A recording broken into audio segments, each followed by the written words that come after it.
night on the trail of cocaine, cash, and hot cars in the drug trade. Friday on Miami Vice. The popular impact of the show, huge. Changed the look of television, changed the rhythm of television.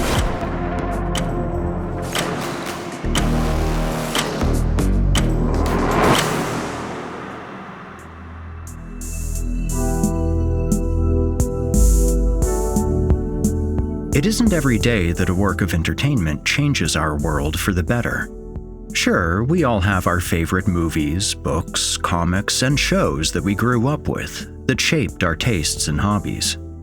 Even if the original intention was to sell some ads while killing an hour every Friday night, every so often, a work of entertainment actually improves the lives of the people woven into its story. So it was in 1984. Our eyes were glued to the screen when we witnessed the most stylish show TV had to offer, with fashionable cops, cinematic action, and the meditative experience known as the night drive. Cruising down the highway in a Ferrari Daytona Spider, convertible top down, with only headlights and neon signs to guide you through the darkness, you could feel the sultry Miami air brush against your skin. All the while, the electric sound of Phil Collins' In the Air Tonight serenades. This scene from the pilot episode of Miami Vice etched itself into the minds of a generation. Video may have killed the radio star, but the internet left them both in the dust, and it's no secret that television used to be a lot more momentous than it is now. Whether it was the 1969 moon landing, when 500 million souls watched a man take giant steps for mankind for the first time, or in 1981, when gawkers the world over attended Charles and Diana's royal wedding from the comfort of their homes, to say nothing of MASH's Nielsen record-breaking finale in '83. The fleeting nature of live broadcasts and the rarity of reruns meant that in a pre-streaming world, you had to catch these moments live on air, or else miss them forever. Perhaps no other work captures 80s Americana as deftly as the seminal police procedural, Miami Vice. It's both a cultural touchstone and massively influential to movies, television, video games, and fashion that tread in its wake. Even decades later, the mere mention of the words Miami or Vice conjures images of neon-lit clubs, white suits, Italian shoes, and the sobering night drive experience. But it wasn't always so. Before Vice aired, Miami was a sleepy retirement destination with a bad reputation for crime and drug smuggling, hardly the party city it is today. Was this just a flavor-of-the-week hit, or does the show have depth and staying power? Did Miami Vice earn its place in history?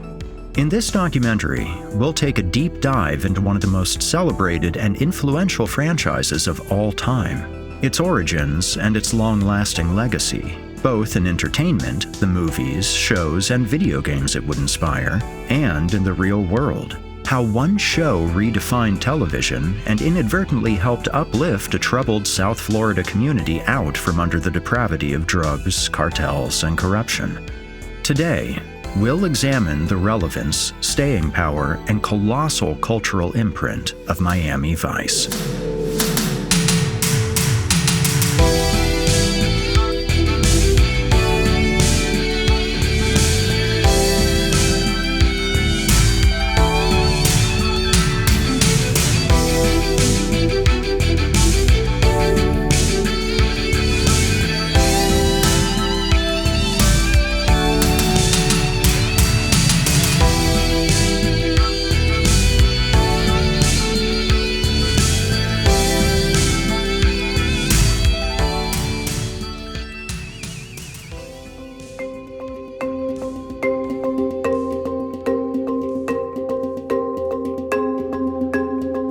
As the cavalry that saved the day in 2 world wars and fought back the oppressive forces of North Korea and its allies, morale and confidence in America's role as leader of the free world was at its peak.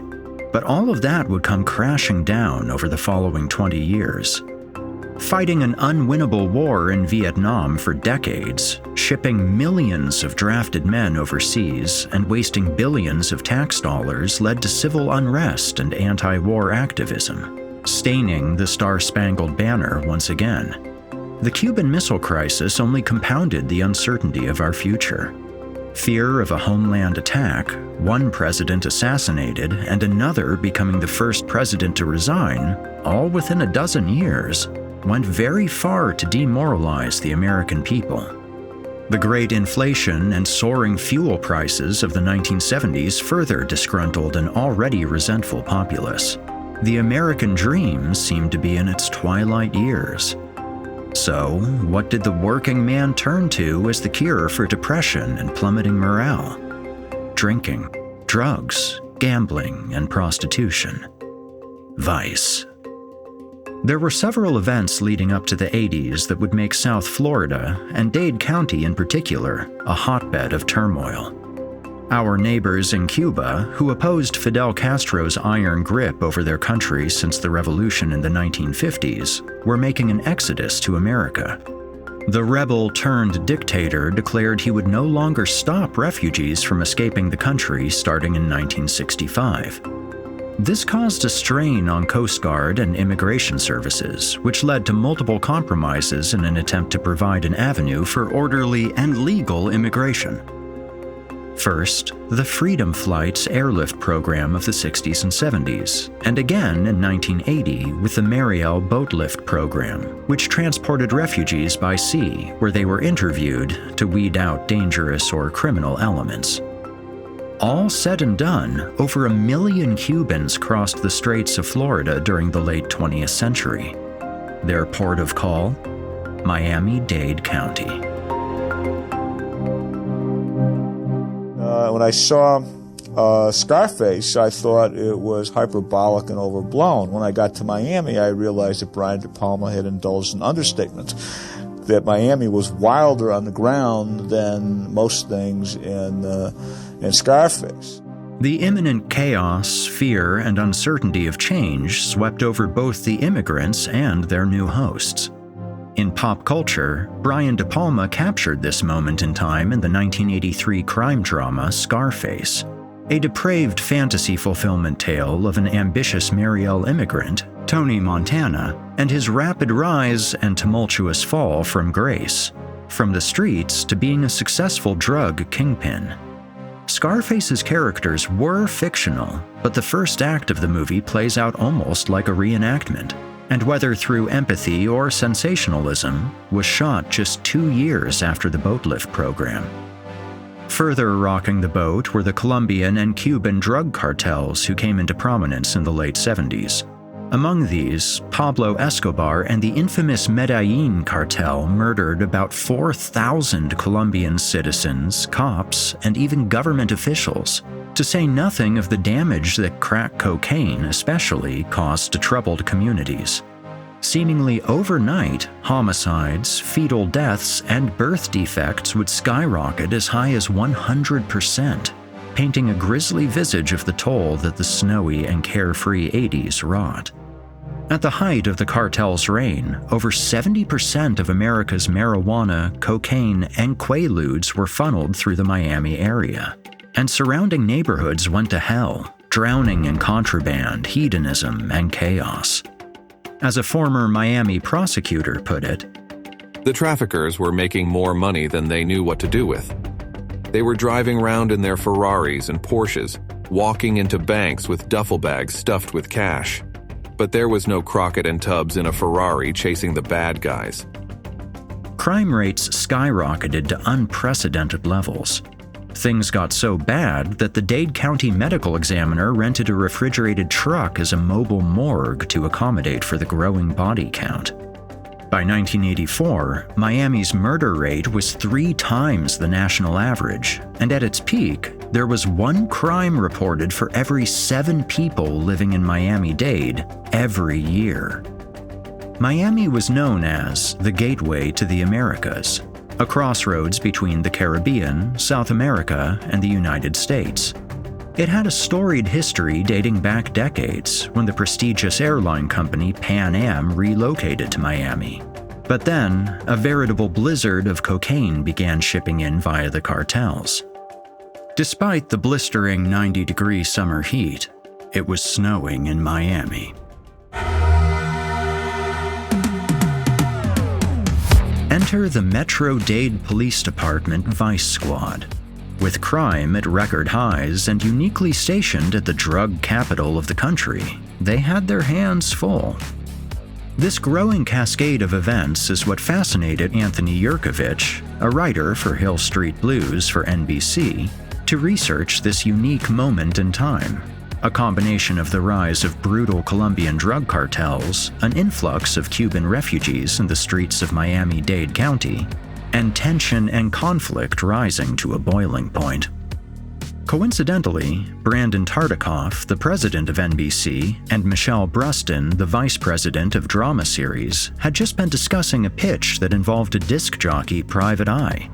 Tartikoff was fixated on the recent success of their new competitor channel that was stealing the airwaves, MTV, back when that actually stood for music television.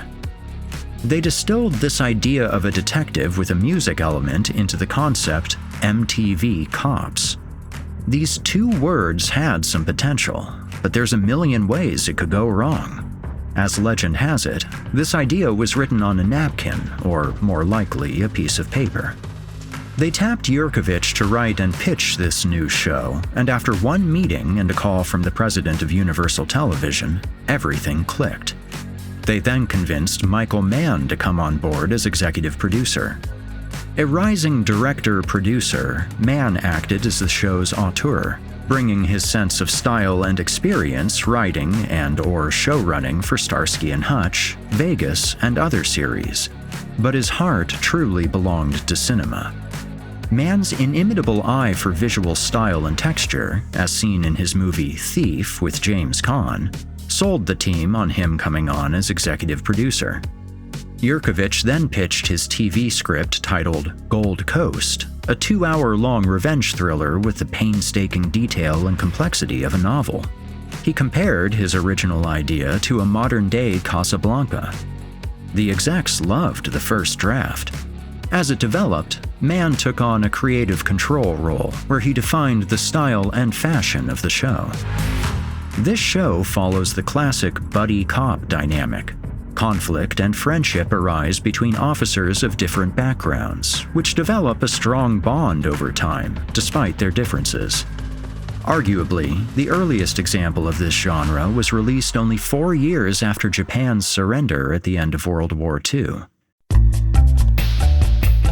American noir films of the 40s heavily inspired Akira Kurosawa's Stray Dog, a cascade of events following the theft of a policeman's gun set against a blistering summer in post-war Tokyo. The newly appointed homicide detective then partners up with a grizzled veteran. Murders start piling up, and the clock's ticking as the two scramble to catch the killer. In the same vein, In the Heat of the Night made waves in 1967 with its depiction of interracial conflict and violence in post-segregation Mississippi. Sidney Poitier gives a standout performance as the brilliant Virgil Tibbs. Tibbs' conflict is the heart of the story, with the town's culture and prejudice criticized in the limelight. The local police chief suspects him of a murder, but upon discovering his reputation as a shrewd detective from Philadelphia, decides to instead enlist his help to catch the real killer. Tibbs would serve as inspiration for Yerkovich's new show, found in Ricardo Tubbs, a like-minded outsider cop who brings his own special skills and perspective to a place he's unfamiliar with. The film was a cultural landmark, exemplifying the myriad buddy cop shows and films in America. 48 Hours, Lethal Weapon, Rush Hour, and countless others, such as Starsky and Hutch, another show Yerkovich had previously written for. Miami Vice's kickoff double episode was helmed by Thomas Carter, a former actor who, in addition to film, became the so-called Prince of Pilots, directing over a dozen in his storied TV career. They then got to work on location in South Beach, Miami, now known for its exuberant, colorful Art Deco style. But when Carter researched it, accompanied by undercover cops, it was a ghetto, infested with drug dealers and other nightlife creatures. And when I came into the show, there was this notion of MTV Cops, but there was no use of music in the script at that point when I came in that sort of allowed me to do MTV Cops. I had to bring that to it myself. I mean, the whole sequence, and I think the signature sequence in the pilot, which is the In the Air Tonight, the Phil Collins song, which is a no dialogue, all images and music sequence. You know, I invented that. It wasn't in the script. So I really invented that whole sequence, and I thought he should go to a phone in a phone booth and call his ex-wife and just ask her if what we had was real, if it was real. And if she said yes, he would have something that he could hang on to, because he had lost his best friend and partner who had proven to have betrayed him and to betray the police force. And that if I could tell that, give that feeling of isolation, cinematically, filmically, with images. I called the editor and said, here's a song I want, because I had heard that song and I'd been haunted by it. And it just worked incredibly well. And I think that's what that show did best, which is to tell story with music and images with as little dialogue as possible, so that you were really seduced into the film. You were mesmerized by it. You were hypnotized by it. It somehow caught you in a way that other television wasn't doing it. And that's what I wanted to do with that show, and what they continued, I think, to do. Carter made a slip by calling his pilot episode a film, and it's easy to see why. At an hour and a half, with all the pizzazz of a 3-act crime drama, Brothers Keeper pushed the envelope of the cinematography and storytelling seen on television. But despite its now enduring legacy, Miami Vice wasn't a hit. Not at first, anyway. During its first few months in 1984, the show struggled in its unpopular 10 p.m. Friday time slot and had middling Nielsen ratings. Edging dangerously close to the chopping block, it picked up in the latter half of the season. Then, reruns the following summer catapulted Miami Vice into the mainstream. By its second and third year, Vice rocketed up to one of the top 10 shows in the country, even beating out mainstays like the A-Team and Night Court. Miami Vice rapidly became a cultural phenomenon. By the middle of the decade, the show was a household name, acknowledged by late-night TV, news, and award shows. Folks stayed in on Fridays by the masses, just to get another fix of the series' patented Trouble in Paradise formula. We've got plenty of time.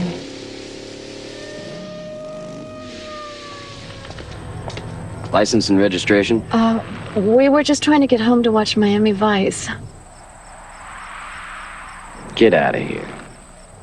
That's the best excuse I've heard all day.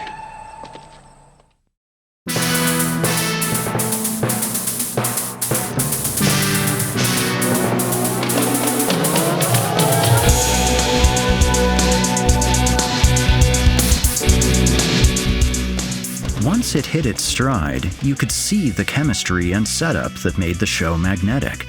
In the OCB Vice division, there were stylish hunks, hot girls who could handle themselves, zingy dialogue, elaborate sets and action scenes, and a splash of humor to lighten the mood.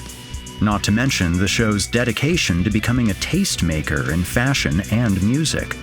What began as an attempt to capitalize on MTV's success became the show where music labels clamored to have their latest single featured in an episode.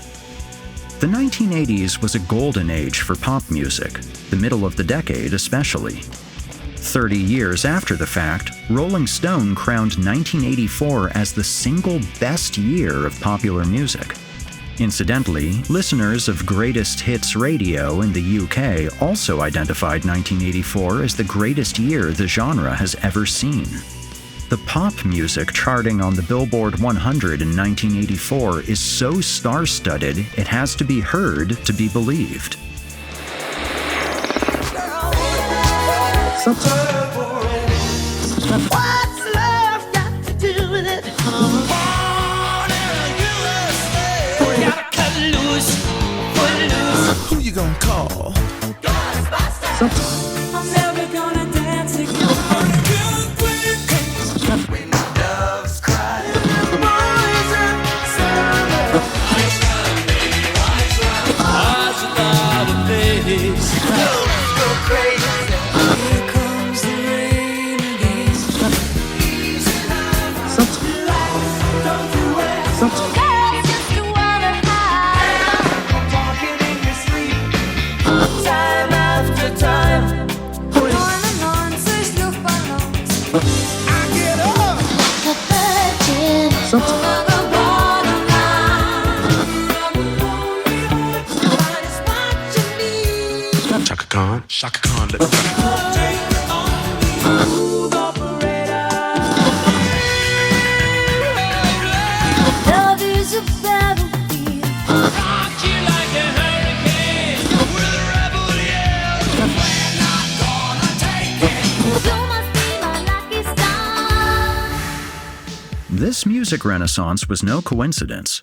The rise of MTV in the early 1980s helped popularize music videos, which gave artists a new way to showcase their music and their personalities. This led to an even stronger focus on image and style, and pop stars became more like fashion icons than ever before. 3 years into MTV's reign, there wasn't a more fertile ground than this for the debut of Miami Vice, a stylish crime drama literally designed around the synth pop, rock and roll, and greatest hits it featured in its episodes. The show often featured pop and rock stars in its episodes, a nod to how influential music was to its DNA. Famous rockers and vocalists often played dealers, suspects, or red herrings. Phil Collins even played a shady TV show host who moonlighted as a drug smuggler. The show's iconic score was brought to life by Chechian synth maestro Jan Hammer. Michael Mann commissioned him for one song at first, but after Hammer knocked it out of the park, he basically got free rein to express his style throughout his tenure on the show. His music ranged from digital marching noise to reggae and Caribbean influences to synth pop, both bright and inspiring and haunting. Hammer's electronic anthems gave a high amount of energy to the fast pace of the Miami underworld. However, it's in the quieter moments where our characters truly shine. Crockett's theme isn't loud or triumphant. It's a tragic melody, one of remorse and reflection. Miami Vice is one of only 5 TV shows to ever have its theme song chart on the Billboard Top 40, and the only instrumental TV show theme ever to do so. The Miami Vice soundtrack album went triple platinum, thanks to its addictive Jan Hammer score and top-shelf talent such as Phil Collins, Chaka Khan, and Tina Turner. Pick up the script at Universal, and I read it, and after I finished reading it, I remember pacing up and down the hall in my house at the time, which was about this big. It was a small hall, and thinking that if I didn't get this one, then there were no gods, that there was no justice, and that I should go ahead and hang it up, because it was just seemed like that the part had been written for me. Don Johnson is a born charmer, with the style and panache of a Hollywood movie star, but with the charisma and banter of a small-town Missouri boy. Johnson's portrayal of Sonny Crockett opened up viewers and suspects' minds and hearts with a smile, a wink, and a look. But he had been working professionally since the late 60s, and his catapultic rise to fame was hard-earned. From commercials, stage work, bit parts, and lead roles in a 1970s sensual hippie flick, to the strange post-apocalyptic film A Boy and His Dog. The former was so poorly received that it lost him a 3-movie contract with MGM, and the latter didn't break the box office either. Over the next decade and a half, he was the lead in upwards of 5 failed pilots for NBC, and was desperate for a big break. Opposite him is Philip Michael Thomas, whose first love was Broadway and musicals. With charisma to spare, Thomas could also dress up to the nines, and as Detective Ricardo Tubbs, slid into a wide range of exotic accents and characters while undercover. I've been thinking, you look a little dark for an Italian, Richard. I'm from southern Italy, way south. It's called Africa. Sonny Crockett is a Miami badge, and Ricardo Tubbs is a New York cop. They clash violently during a criminal investigation, and it gets personal. Someone in Miami PD is on a drug lord's payroll, and, as misfortune would have it, the same man Tubbs is on a manhunt for, as a vendetta for killing his brother, has his crosshairs dead set on Crockett. Sonny is a cocksure, brash, and confident detective, but underneath is a tragic character.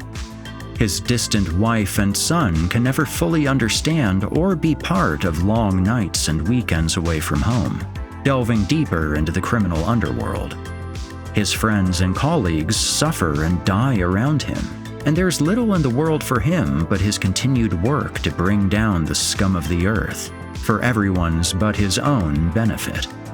He lives on a boat with his pet alligator, Elvis, who he doesn't even get along with well either. Tubbs may like to play the party animal, but he also has a deep sense of loyalty and soul. When the whole department or the entire world is working against Crockett, he knows Tubbs is the one man he can trust to have his back and do the right thing. Hey, pal. You're not in the process of forgetting you're a cop, are you? We go by the book. Just like we did before? There's an ebb and flow here. Crockett and Tubbs often go the extra mile needed to catch the guys pulling the strings, but are constantly being held back by a jungle of red tape they have to wade through. Corruption, jurisdiction, and interdepartmental conflict eat at their moral code, especially when a person of interest has ties to the DEA, FBI, or other three-letter agencies. Villains are occasionally given carte blanche by the powers that be, even if it defiles the name of order and decency and poisons the soil once blessed by the American dream. When Crockett or Tubbs mess up, nobody is harder on them than themselves. It's heartbreaking to see them stricken by the guilt of one bad decision, considering the hundreds of heroic deeds under their belt. But Miami Vice shines in these story beats stronger than any other. Don Johnson deftly pivots from harmless charmer, distant and moody, to ice-cold deadly with panache. And Philip Michael Thomas once described his peace with being resigned to the supporting role, acknowledging that his vital chemistry with Don was the reason both characters worked so well. It's Tubbs, T-U-B-B-S. Tough, unique, bad, bold, and sassy. These rising stars were at the top of their game, and their undeniable sex appeal also led to the show being popular not only for its drama and action, but for its hunk factor as well. Johnson once told Rolling Stone about the infamous Reign of Panties story, where the film crew had to remove thousands of women's undergarments from the set after an organized shower of them fell from the office buildings overlooking a New York City shoot. This is the stuff of guy legends. You had to be there to understand just how insanely popular these heartbreakers were in their prime. Philip is the kindest, most joyful person you could ever hope to spend 16 hours a day with for 5 years. I never had one argument with that guy. We were closer than brothers. But just like the fiction this show weaves, there was trouble in paradise. Hill Street Blues alumni Gregory Sierra played the original lieutenant in charge of the Vice Department, but he requested to be written out of the show just 4 episodes in. A new foil and boss for our lead detectives was needed, leading Michael Mann to hunt for a replacement. His top pick? Edward James Olmos. Despite a dozen bit parts in television and film credits in Wolfen and Blade Runner, Olmos struggled as an actor. He still moved furniture to support his family when Mann called him, offering him the role. Olmos regretfully declined several offers, all of which had increasingly enticing price tags. The final offer for this one role totaled more money than his father made in a lifetime. To Olmos's surprise, an insistent Michael Mann eventually convinced him to sign on. His holdout? Getting the studio to agree to seemingly impossible demands, full creative control over his character, and a non-exclusive contract with NBC. And so, the entrance of a new commander of the Vice Division, Lieutenant Castillo, kicked off one of the characters that made the show special. As is customary in police procedurals, our detectives have a complicated relationship with their new boss. As a mysterious drug enforcement agency veteran who has a shadowy past working in the Far East, he is a man of few words and many skills. But when he speaks, you listen. The chemistry between Crockett, Tubbs, and Castillo went down in history as one of TV's best. Hey, side you want? Don't ever come up to my face like this again, detective. And we're in the OCB. I'd never been in there, so I'm looking around, and I shut the door. Don goes, "Hey, Eddie, just leave the door open. Because, this whole place, we just walk in and out. I don't want to work with doors." I said, "Don, talking story. I've never been here. In this episode, I come walking in. I have nothing here. I'm trying to find my bearings. I don't know who you are. I know you're you're working. You're one of my detectives, and this is the OCB. And I understand the situation. But, I'm going to shut the door. You're going to come walking in. It's going to be a shut door at my office. You're not going to just be able to walk in. Don, this is not personal. This has nothing to do with you and me. It has everything to do with the situation in which we find ourselves. Just shut the door. I want the door shut." And he goes, "Oh, okay, we'll see about that." And he walks away. I said, "Oh no, here we go." And so 1 hour goes through, 2 hours goes by, and we have the entire crew. And this was a very expensive show at that time, so tens of thousands of dollars, if not hundreds of thousands. And so finally, Don comes back on the set. Action. He knocks on the door. But as soon as he knocked on the door, he shoves the door open. Boom. And flings the door. It hits the bookshelf or the file cabinet, and he walks in and he throws the bucket on the table and goes, and it's a hit with an attitude. I turn sideways a little bit and I look at the thing, and he finishes his lines, and I said my lines, but I didn't look at him when I said my lines, and he walks out, and we played the scene that way. Tension was excellent. You could feel it, you could cut it with a knife. I didn't look at him or Ricardo Tubbs for 10 episodes from that moment on. But the guys could not dismiss me. They could not look at each other after talking. If they did look at each other, it was to say, this guy's not even paying attention to us. And they didn't even know what I had done. Neither Don or Philip Michael, knew what I had done. In spite of, or perhaps directly due to Castillo serving as a foil to our heroes, the most impactful moments in the OCB are often when the cold, stern lieutenant stands up for his crew. The rare, vulnerable interactions between Crockett and Castillo are arguably the most powerful moments of the show, as two grizzled war veterans, now fighting the incessant wave of corruption and depravity stateside, show a mutual respect that no others could. Olmos and Johnson's professional squabbles alchemized the show into gold. Crockett, where's the Clarence Darrow defense? Why don't you just hang it up and become a security guard, huh? Schroeder, Yes, Lieutenant. who do you think you are to walk into my office and mouth off to one of my detectives? If you turned on your TV on a Friday night in 1985, you might have seen this. or this, or this.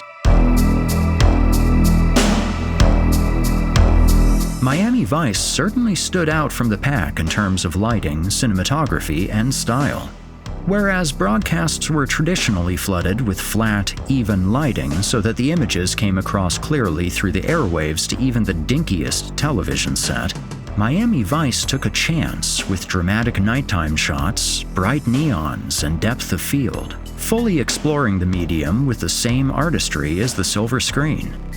A subtle thing that most might not notice about the show is its curated and intoxicating color palette. A pastel painting by day and a neon spectrum by night. Mann set strict color guidelines based on swatches he collected previously while visiting South Beach. The exclusion of red and earth tones in its wardrobe and prop department were mandated. Every neon sign, wall, building, and article of clothing was carefully coordinated in pastels, teal, pink, and other non-standard hues.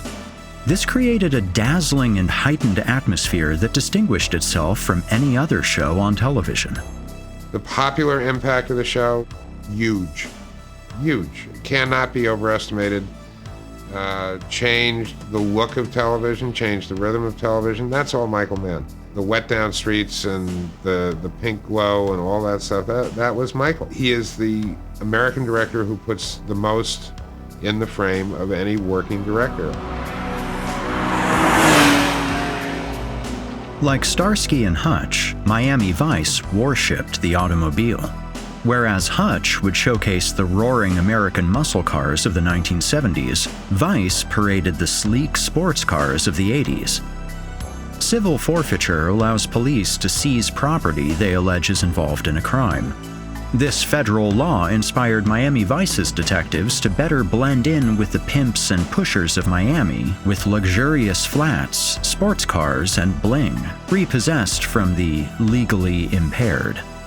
Many Vice cops go undercover, playing the bad guy with dealers, smugglers, prostitution rings, and crime operations in order to make the bigger busts. Crockett and Tubbs' day-to-day activity is bona fide police work, as recognized by other Florida metropolitan cops of the time. Persuasion, using informants, wearing microphone wires, bugging homes, and offering lighter sentences in exchange for the testimony from a key witness. The show took some creative license in its portrayal of policing, of course. Your average real-life Vice cop doesn't drive a Lamborghini Countach to work. These props were just barely within the realm of possibility, adding a sense of reality to the hyper-stylized show. But like the show's detectives, their vehicle was undercover too.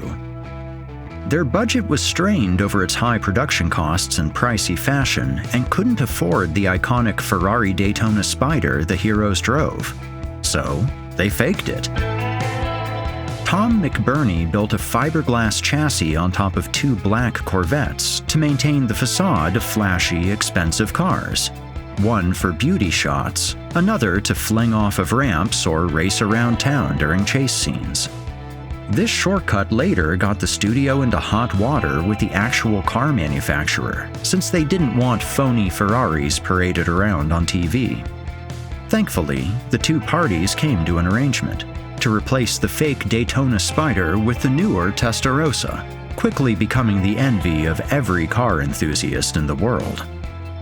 The vehicular guest stars were as varied as the human ones, with a veritable fleet of the most stylish rides of the 80s, with sightings of Lotus, Aston Martin, the Lamborghini Countach, and of course, the inimitable DeLorean. A street race.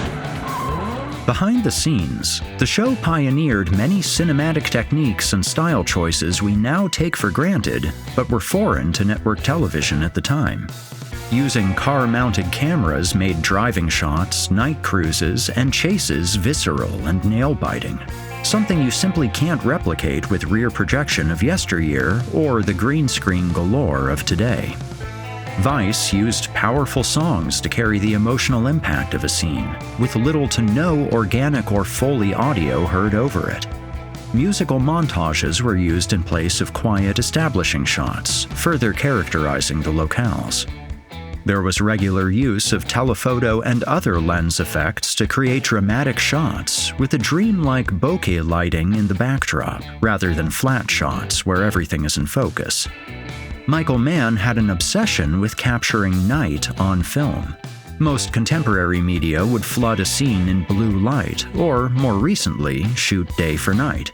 But the night was alive in Miami Vice, Manhunter, and Mann's future work, where he painstakingly strove for night shoots that looked as realistic as possible.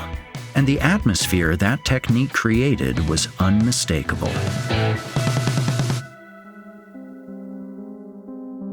To me, there's film form and there's film content, and one complements the other.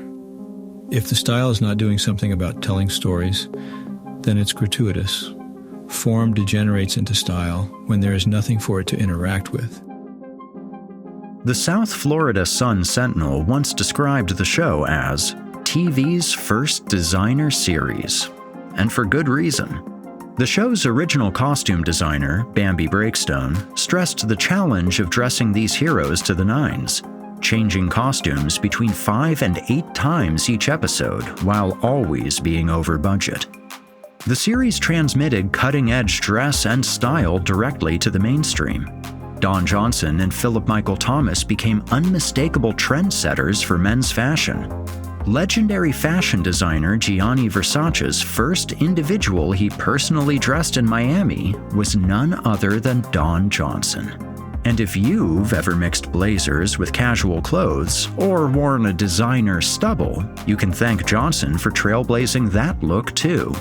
His signature style of a t-shirt, suit, sockless shoes, and handsomely disheveled stubble was born of his interpretation of Sonny Crockett's character as he saw it. I took what was handed to me and I turned it into my style. The rolled-up sleeves were a function of the fact that I had to have a jacket to cover the gun and the holster. I just stripped everything down to the bare minimum. I didn't wear socks because it was too hot to wear damn socks. And the stubble was born out of the character because it was intimated that he had been up partying with drug dealers for 2 or 3 days at a time. That was sort of an unspoken thing, which is why he was always unshaven and looked like he slept in his clothes. The show has a lot of big personalities both behind and in front of the camera, but the unsung heroes of the show are the many producers, crew members, and writers that literally held the franchise together. From the talented writers' rooms, filled with up-and-comers that weaved the slice-of-life tales Vice told, Joel Cerno was instrumental in story editing, writing, and story concepts behind many of the best episodes of Season 1 and 2. He would later go on to create the counter-terrorist thriller series 24. John Mankiewicz wrote and edited 20 episodes of Miami Vice as one of his first big breaks of his career. He would go on to write and produce the detective series Bosch and political drama House of Cards. And let's not forget the many producers, coordinators, and designers who acted as the glue between the show's stories, actors, and sets. Producer John Nicolello was only supposed to help with the pilot, but was asked to come back and masterfully wrangled the moving parts of over 40 episodes and directed 9 of them. No other city gets to look this good for a whole hour. How much do you think it's worth? I'm going to send Miami a bill.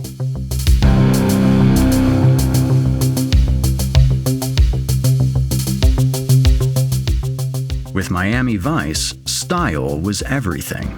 With all its zippy dialogue and 45-minute story arcs, the soul of the show resonated best through its music.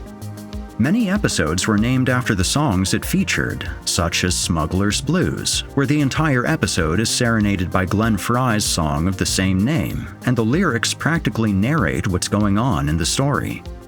But it's when the show drops its suave charade and gets uncomfortably real with us that we really start listening. Where other shows like Magnum P.I. or The A-Team might pull their punches, do a fake-out, and end on a happy note, Miami Vice had the habit of landing an emotional haymaker instead. Often, the greatest victories are undercut by a deceased friend, a bond broken, an unjust sentencing, or a single moment of understanding and empathy for the perpetrator, right before the bullets fly. such as the memorable Little Miss Dangerous, a one-off story about a troubled young dancer who moonlights as a call girl. She gets heat on her tail when she's connected to multiple missing person reports. Is it an obsessed killer stalking her clients? Or is the truth even darker? The episode is wrought with emotional damage, revenge, and unsuspecting Johns who pay the final price for her troubled past. Then there are times when all the diegetic sound and Foley cuts out, and only a song is left to tell the tale, such as one of the most celebrated episodes, Out Where the Buses Don't Run, which follows a brilliant former Vice detective, Hank Weldon, a breakout role for Bruce McGill, who provides almost prophetic insight regarding an open case, but he clearly has a few screws loose. Let me ask you something, Hank. You can ask, Sonny, but they don't have to tell you. Trust me. Why does the concept of that make me so nervous? Weldon had left the force long ago, shortly after spending 3 long years of work to get a cartel leader on the stand. But when this dangerous criminal was acquitted and walked out of the courthouse a free man, never to be seen again, Weldon couldn't take it and turned in his badge. Dire Straits' Brothers in Arms plays while Crockett and Tubbs speed down the street lamp-lit highways of Miami toward the episode's finale. A stirring piece about losing fellow soldiers in an uncaring and hellish war. They arrive at an abandoned building where Weldon claims he is holding his nemesis, ready for police questioning. Crockett and Tubbs treat the situation as hostile, but are shocked beyond words when Weldon, alone, reveals the source of his mania. He busts open the walls to reveal the mummified remains of the cartel drug lord, who never lived a day after his acquittal. The guilt of taking the law into his own hands ruined his marriage and put him in a psych ward for years. Possibly more heart-wrenching is that his partner, played here by David Strathairn, knew what he did and helped cover it up for him. He was my partner. You understand? You understand? This is one of the many times Crockett and Tubbs get to see the dark reflection of themselves, should they go too far in the name of justice and what's morally right. There are occasional movie-length stories told in 2-part episodes, which carried story arcs that felt like an entire season or movie in itself, such as when ghosts from Castillo's past as a grizzled DEA agent come back to haunt him. The mysterious drug lords of the Golden Triangle in Southeast Asia come to Miami, and Martin becomes the unlikely protagonist of the story. These episodes are often the highlights of the show, unheard of in an era filled with stereotypical police bosses who only exist to yell orders and demand your gun and your badge. At one point, Castillo's supposedly long-dead wife from another life suddenly reappears in Miami, remarried and with connections to a powerful drug baron from Southeast Asia. Castillo must juggle his personal feelings and professional duties as head of the Vice Division. And who could forget the time Castillo takes on a USSR hit squad with a katana, samurai style? The 2-parters' enclosed nature, high production value, and 2-hour runtime, often broadcast together, makes Miami Vice feel like a series of movies at times, rather than a police procedural. Fellow OCB detectives, Stan Swidek and Larry Zito, were often relegated to surveillance or backup for sting operations. And frankly, they often served as comic relief or bumbling officers, or to contrast to the slick and experienced Crockett and Tubbs. But in Down for the Count, a powerful 2-parter in Season 3, Swidek and Zito get their time in the sun and take the lead in investigating an underground boxing ring with shady bookkeeping. Zito gets too close to a dangerous man and is killed in cold blood. What's worse, the criminals make it look like a drug overdose. Losing his partner and closest friend is a life-changing event for Swidek. The personable, bubbly character we knew is gone, replaced by a more serious and determined detective, sculpted by pain and loss. Detectives Gina Calabrese and Trudy Joplin often worked the prostitution angle of Vice, posing as call girls or using their womanly charms to entice drug-related suspects into a trap. But their characters get further development and dedicated episodes later on. Being the lure in many touchy situations involving pimps and mobsters, Gina endures assault during her undercover work under the threat of blowing her cover. A horrifying experience that is a very real occupational hazard for cops in extreme situations. Gina has an infatuation with Crockett, who, after a messy separation preceding the show's beginning, rebounded with her on more than one occasion. Gina wants Crockett, but knows that she could never fill the role of his one and only, and so the tension between the two ensues.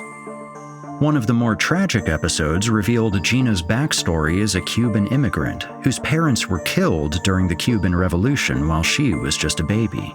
And as the tensions and conflict continue in Miami, so does her understanding of herself and her place in the world. The Dutch Oven explores Trudy's chaotic and complicated existence as a vice cop, where her personal and professional lives intertwine and compromise one another. When an old flame of hers comes back into her life, she stands at a crossroads, with one path leading to her happiness and personal fulfillment, and the other toward duty and to the law, busting a dealer friend of his. Here's the thing, our show will never be the same every week, which is one of the reasons I love it.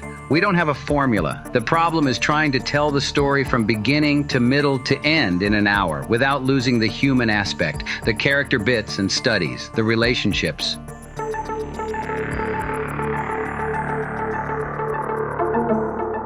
The story kickstarts with the investigation of the devious drug lord Calderon, whose family empire stretches from New York to the Bahamas. Calderon crosses paths personally with both our heroes, permanently marking their personal and professional lives and further blurring the ever fainter line between work and family life. Though the show is decades divorced from our modern struggle, many of the topics, themes, and episode plots still resonate today. From broken families affecting the next generation's mental health, to an onerous justice system that makes it nigh impossible to put the real villains away. Crooked televangelists, cronyism, international dealings with the devil, high-tech dating, and obviously, substance abuse. The Vice Squad have a delicate dance with sin to get close enough to real dangers to society. The untouchable drug lords, criminal degenerates, and human traffickers who cause untold suffering the world over. Sometimes, the detectives and lieutenant need to bend the rules a bit to deliver justice. Like when Lieutenant Castillo offers a clean slate to a prostitute in exchange for cooperation in a sting operation to crack down on dirty cops in another department. With crime, excitement, fashion, and culture in an uproar, the world is on fire. The show regularly alludes to the cultural and literal scorching of Miami. Cartels have moved in, the police are ramping up the heat, and it's a sweltering, eternal summer here in South Florida. As if to drive the point home, the opening scene of Definitely Miami kicks off with the image of a solar flare. Even the breeze is hot today. We are occasionally given clues about our characters' pasts. Crockett left the failed skirmish in Vietnam of his younger years to fight in another conflict with no victors, in the form of the Miami drug war. As busting perps is their day job, the Vice Squad has little sympathy for most of the criminals they bust. But it was episodes where they gained an understanding and sort of empathy for the human being behind the crime that were the most memorable. These are stories we connect with. People we could never forgive for what they did, but we understand why they did it. The show didn't whitewash the administrative and ethical problems in law enforcement either. Miami Vice addresses the red tape that bogs down the road to justice and the tendrils of corruption that plague our society, from corrupt prisons to bought and paid for police officers. From alphabet agencies that do unspeakable things for the greater good, to the men behind the curtains, feeding and maintaining the drug war which has set fire to communities for years.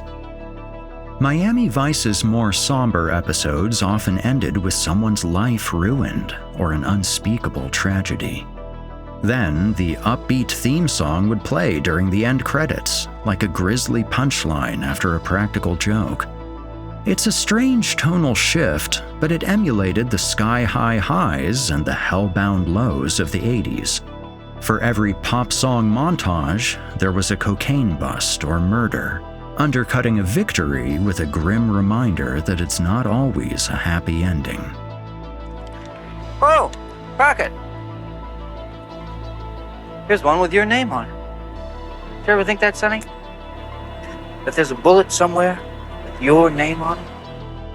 After a confrontation at gunpoint, Crockett connects with the dangerous and unhinged Evan, an estranged friend from their days at the police academy. Evan's buried his guilt deep inside himself and hasn't come to terms with the prejudiced actions of his past, which ostracized one of their mutual buddies and indirectly got him killed. In an act of redemption, he takes a bullet meant for Crockett while his back is turned.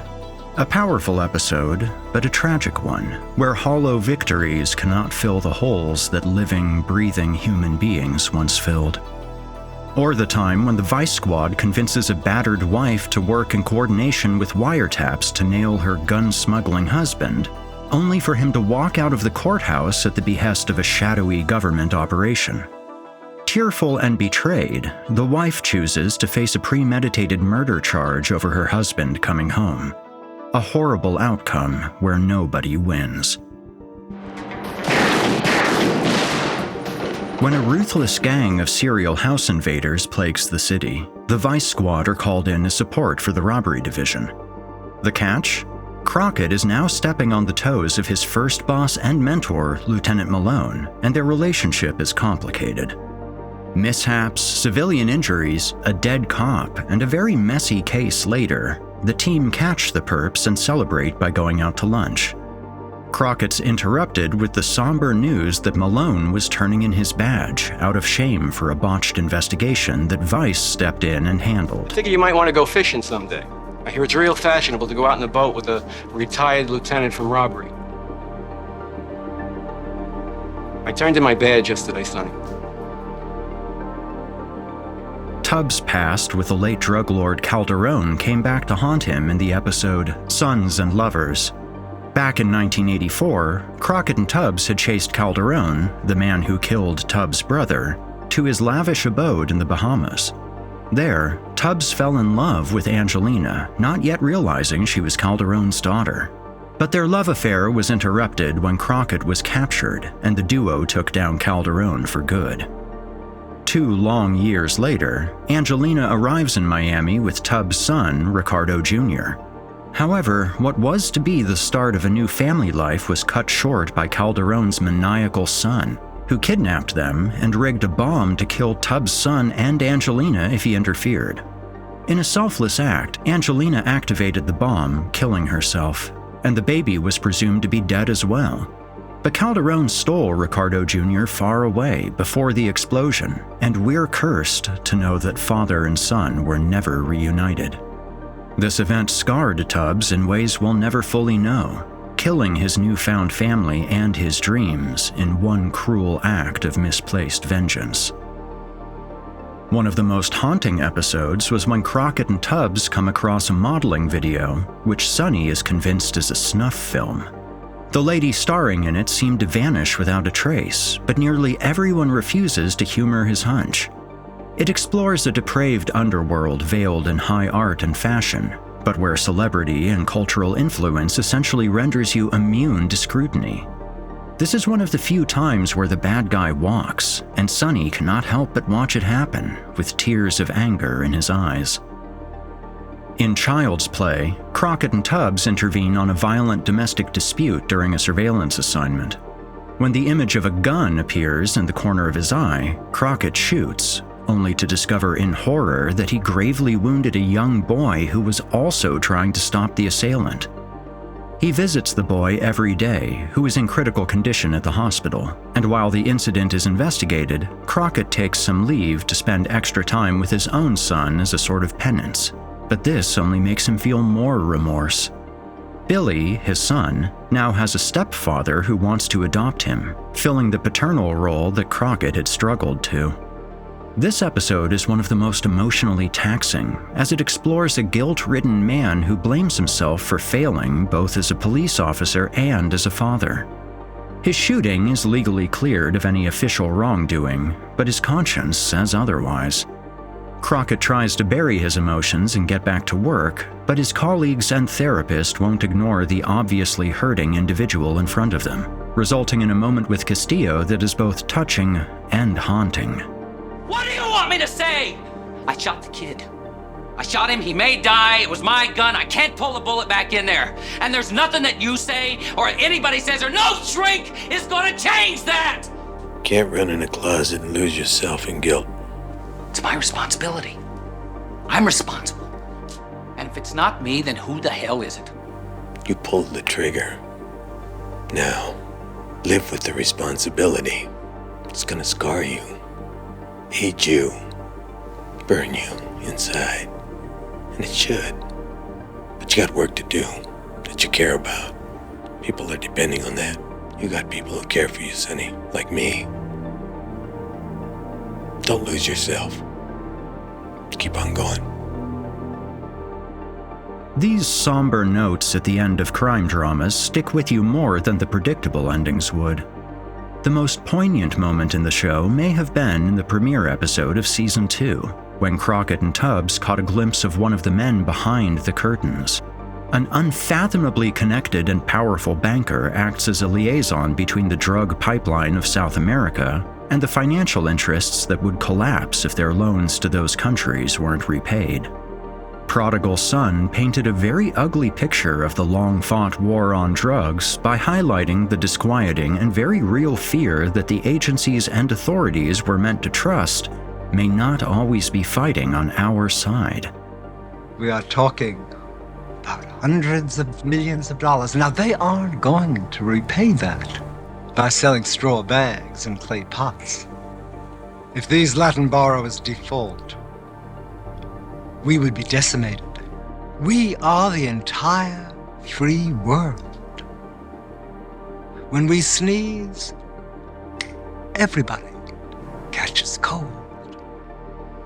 I can't touch you. I know that. Too many roadblocks, politics, favors. But you're Dirty Ace. And I'm patient.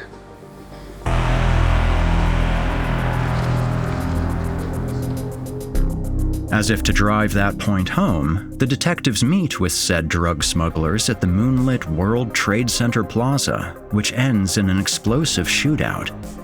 Exciting feel-good justice for 1985, but it's particularly ominous now when we look at the ruins of what once stood as the symbol of international cooperation and commerce. For a Friday night primetime show, Miami Vice occasionally walked the line in terms of what was permissible during the quaint TV era of the 80s. Whoever fights monsters should see to it that in the process, he does not become a monster.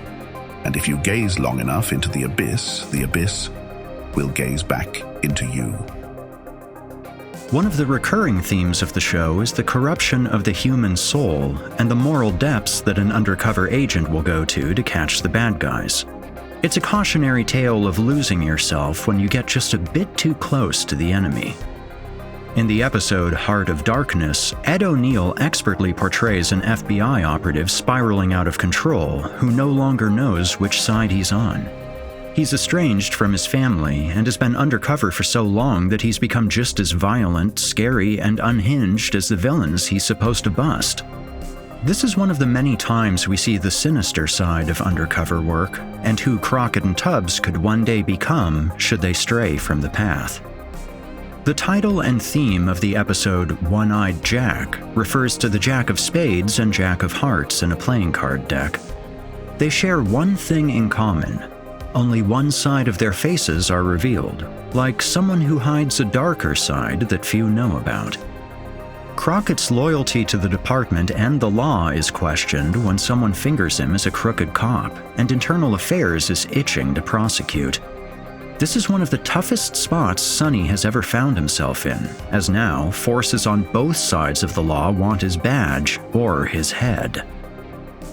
The seeds to Crockett's inevitable fall were planted as early as Season 1, but the way they cast our hero into darkness had less and less connection to how the show was envisioned back in 1984.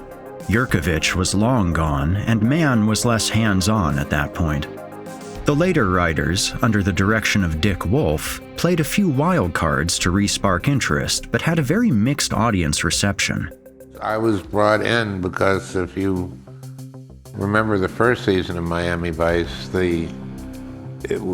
great looking, but there were no stories. You'd watch it for an hour and go, what was that about? And it was great. I mean, it was a kaleidoscope, but it was not a story. From this standpoint, you can see Wolf's influence and how it changed the show's tone and storytelling style toward the end of its run. First off was Crockett falling in love and marrying a pop star played by real-life Scottish singer Sheena Easton. The ensuing episodes have to juggle a supposedly undercover cop's marriage to a celebrity and the paparazzi, rag articles, and PR nightmares that ensue.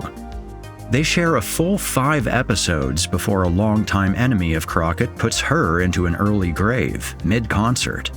It's here where Crockett finally goes off the deep end as he tracks down his wife's killer and shoots him unarmed in cold blood. His character arc is further cemented in Mirror Image, the Season 4 finale. Crockett suffers a major head injury from an explosion, is presumed dead, and wakes up only remembering his undercover alter ego, Sonny Burnett. His character and moral outlook are irreparably damaged here, where a previously law-abiding and straight-edged Sonny is putting bullets into rival thugs at the mob's beckoning. He's just as good at being an amnesiac hired gun as he was at being a cop, if not better. He does unthinkable acts, racks up a body count, and even shoots Tubbs without remorse until finally recovering his memory. It's a bit like movie magic, and it's hard to believe that he's not only not charged in any of these counts, but also gets to keep his job. Bear in mind, years ago he nearly lost that same job over the false report that he was accepting bribes, let alone committing murder. There are a few redeeming moments here, though.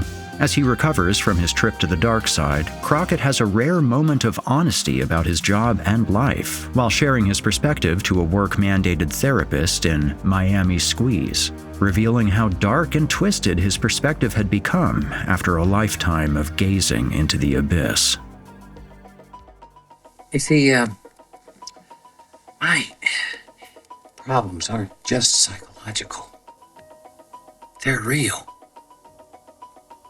As in? 24 hours ago, I shot a drug dealer dead. He was 20 years old. And no amount of talking or learning about ourselves is going to bring him back. That's where I live. The crazy part about it is you get to like your sewer after a while. Get real comfortable. Know all the rats, all the bugs, all the germs. You should see some of the reptile dealers. Part peacock, part rodent. They wear plumes and designer skin, and they eat their young. The truth is, I'm a junkie myself. I'm hooked on the action. A junkie to the street.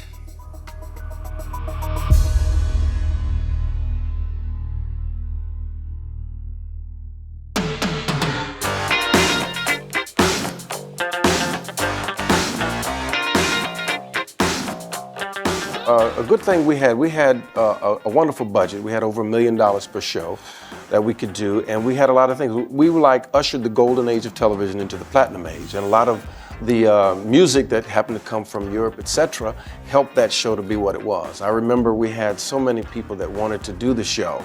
They would call in and say, I want to be on that show, I want to be on that show. They had to turn people away. Yeah. You know, so when I watch it and I see what's happening, it's like we were able to do major motion pictures for television. Yeah.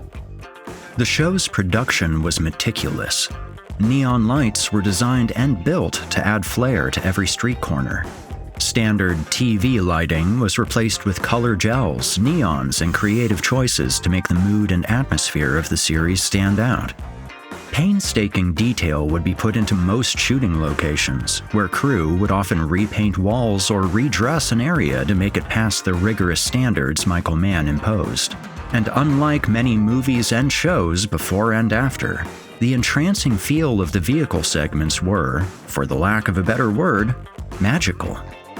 Rigging cameras onto sports cars, motorcycles, vans, and trucks for visceral chases where you'd swear you were in the passenger seat. You could feel the wind through our hero's hair, every bump in the road, and you could see the sunlight and shadow cast over them as they drove through the beautiful, troubled city of Miami, something you miss with rear projection or the now popular green screen effect. And this love of raw horsepower wasn't just an act. Don Johnson was a real-life car and boat junkie. He started the Team USA Powerboat Racing Team and raced alongside Kurt Russell and even Chuck Norris. He went on to win the Offshore World Cup in 1988. His love of Scarab powerboats, inspired by his time with one on the show, led him to co-designing a Don Johnson Signature Edition with twin Lamborghini V12 engines under the hood. For the brief time of his superstardom, the man was truly on top of the world. The show's action and style were so popular that Universal Studios Hollywood launched a Miami Vice stunt show through the late 80s and 90s. The 15-minute live performance wowed audiences with mock shootouts, a powerboat, hovercraft, minecart rides, and an advanced computer system with sensors designed for stuntman safety and Hollywood-quality action. At its climax, a mock helicopter crashes with full pyrotechnics. Exciting stuff to be performed in person without the crutch of post-production or camera angle tricks. The show was a kingmaker for future Hollywood stars. Props to the casting department, Miami Vice provided the breakout role for dozens of future A-list actors, from a teenage Julia Roberts to a pre-Schindler Liam Neeson. Giancarlo Esposito, Madsen, Torturo, Snipes, Leguizamo. Even a pre-Die Hard Bruce Willis played a gun smuggler while the actor was still bartending as a day job. Miami Vice helped politically, economically, and artistically. I have absolutely no doubt. It certainly put the Art Deco district on the world map. They were filming all over Miami Beach. They could film in the middle of the street. There was literally nobody there. In 1980, tourism brought $5 billion to Florida. Cocaine brought $7 billion. To make matters worse, Miami experienced one of the most violent riots the country had ever seen following a police brutality case the previous year. Skyrocketing crime rates, the influx of drug cartels, tens of thousands of Cuban refugees via the Mariel boat lift, and a nearly 50% drop in tourism in just a couple of years brought South Florida to its breaking point. So when it came time to shoot 1983's Scarface, the Cuban communities were obviously against the concept of portraying a Marielito fresh off the boat from Cuba becoming a cokehead, murderous drug lord. But Dade County was struggling financially, so the mayor and other civil leaders tried to attract more filmmakers. Scarface producer Martin Bregman once told the Miami Herald, "It's obvious to me that they're afraid I'm going to depict the Cuban community as a bunch of animals. That's not the type of movie I make. If they don't want us there, we'll leave. Believe me, this isn't going to give Miami or that area a bad image. It already has that image." Dire times indeed. While Scarface might have infused millions into the economy, drugs were raking in billions. So when studios pitched a show called Miami Vice and were set to shoot on location, locals were concerned that the image of a drug-fueled ghetto was set in stone. Communities, again, reacted strongly to the show's production, but their tune changed when they actually watched it. Miami Vice presented a more optimistic view of Miami than Scarface. It showed good persevering over evil, set against the beautiful but troubled metropolis.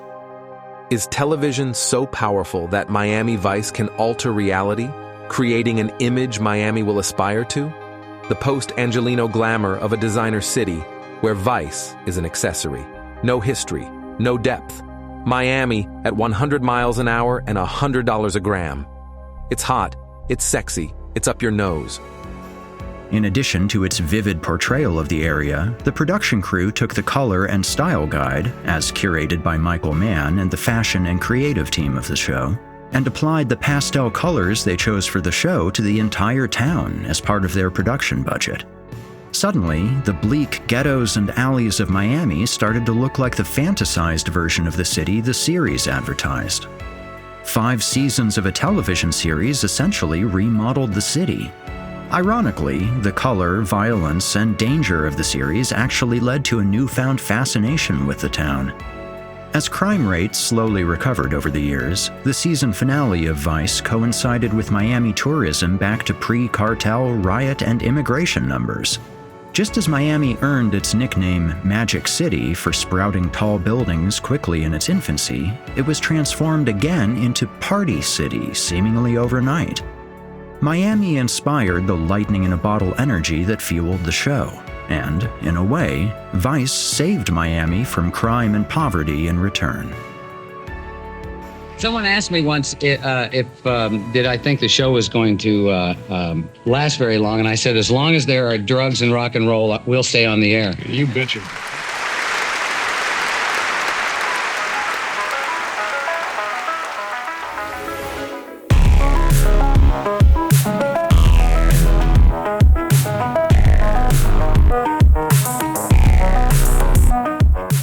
Despite Miami Vice featuring the greatest hits of the decade musically, the show had quite a few misses narratively in its 100-odd episodes.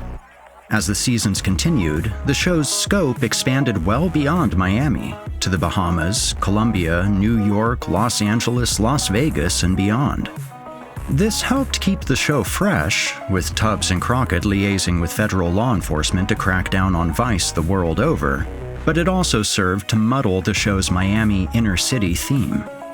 Like many long-running programs, there was a revolving door of talent attached to the show, and few people who made the series work in the first 2 seasons were the same folks who saw it through to the end. Show creator Tony Yerkovich left the show after only 6 episodes, leaving the rest of the writers, producers, and Michael Mann to carry it forward. Mann is often credited as the auteur of the show, and his rigid demands and particular tastes were cited as the reason the show's style was so magnetic. But his heart was never fully in TV, preferring the longer production, runtime, and creative freedom of film. With Miami Vice, we're going out there every week, trying to make a little movie in 7 days. It's extremely dumb, but we keep trying to pull it off. You can't hit one out of the ballpark every week. In 1986, Michael Mann pivoted back toward his film career. The result? The first film based on a Thomas Harris novel. Manhunter introduced the now famously demented Hannibal Lecter. Its mesmerizing dream sequences set in Florida were likely inspired by his work on Vice. During this time, Mann also began producing another show for NBC. Crime Story starred Dennis Farina as a grizzled detective who takes on organized crime in 1960s Chicago. A 3-year Vietnam veteran and police officer for 18 years, Farina's real-life experience as a patrolman, all the way up to detective, made him an invaluable police consultant turned actor, often utilized in Michael Mann's films and shows. Farina also played the recurring character Lombard on Miami Vice, a mob bookmaker initially depicted as a cold and cunning mastermind. Handcuff him and book him. On what charge? Conspiracy to commit lunch? I'll be out on time for my 2 o'clock racquetball game. However, he later attempts to break free from the criminal underworld and mend his relationship with his estranged son. Yet, he faces daunting obstacles from the law, demanding that he testify against his cohort, and the deadly grip of the streets, hindering his path to redemption. At 21, I was making 50 times more than my father running numbers. Who says crime doesn't pay? It evens out. Pay a price. I got a stable full of boats, broads, cars, and I like all that stuff. But you do pay a price. You got a kid in college, huh? That's the price. After Season 2 smashed its way to the 9th highest rated show on television, Season 3 saw the series' apex of popularity shift gears into its implosion and decline. Don Johnson wanted a raise, which would quickly make him one of the highest paid actors on television. Universal budged a little, but Johnson refused their smaller offer than what he wanted and walked off set, effectively holding their hot new show hostage, bleeding tens of thousands of dollars daily. Within a week, Universal were filing breach of contract suits and were ready and willing to replace their lead man with either Treat Williams or future NCIS lead man Mark Harmon. This expensive game of chicken led to an undisclosed compromise sum, and the season got to a late start, with continuity errors occurring due to the chaotic production. A demolished car shows up 6 episodes later, unscathed. I'm very proud of what those stories in the first year and a half were about, and they're the best episodes. I like seeing those again. I'm not as sanguine about the later episodes. With Mann's attention split between Films, Crime Story, and Vice, more dedicated oversight ultimately came in the form of Dick Wolf, another Hill Street Blues veteran who wrote numerous episodes and produced much of Seasons 3, 4, and 5. Wolf later became a household name as the mastermind behind over 3 decades of Law & Order and its spin-offs. But this was before all of that, and Wolf had a different vision for Vice than his predecessors. For starters, Mann's eye for color and style slipped away in later seasons.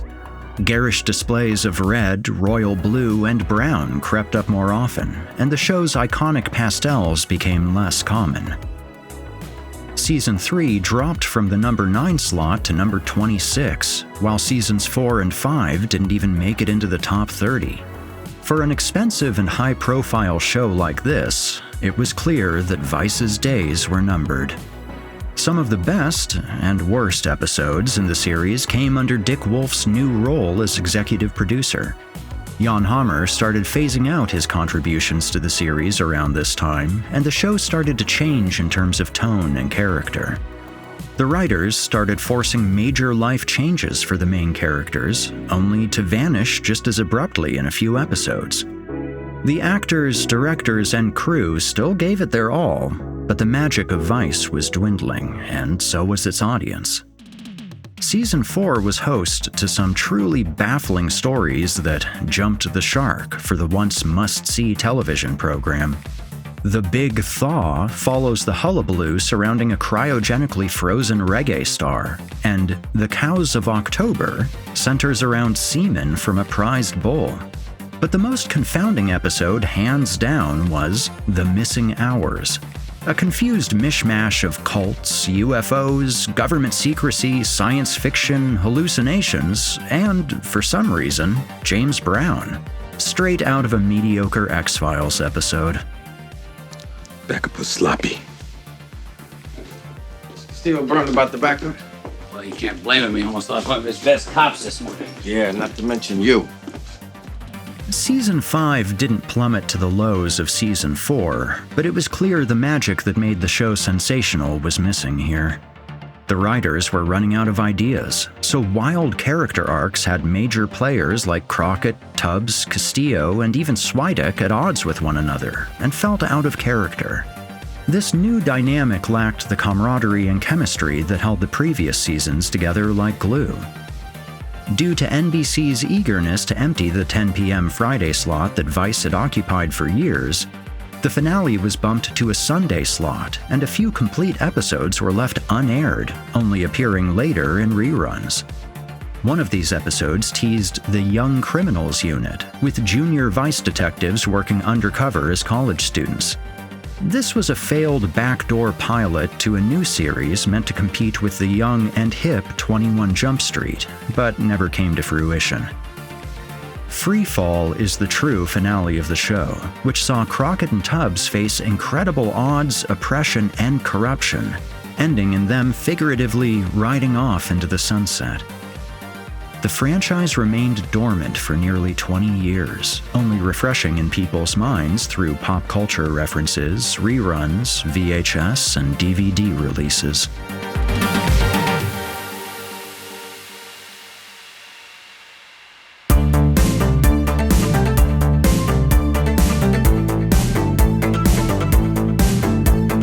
The very nature of cool is that you think about it too much and it becomes uncool.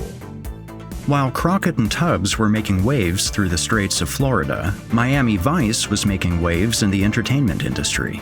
Franchises new and old borrowed from its pioneering cinematography, musical influence and editing, and unmistakable energy.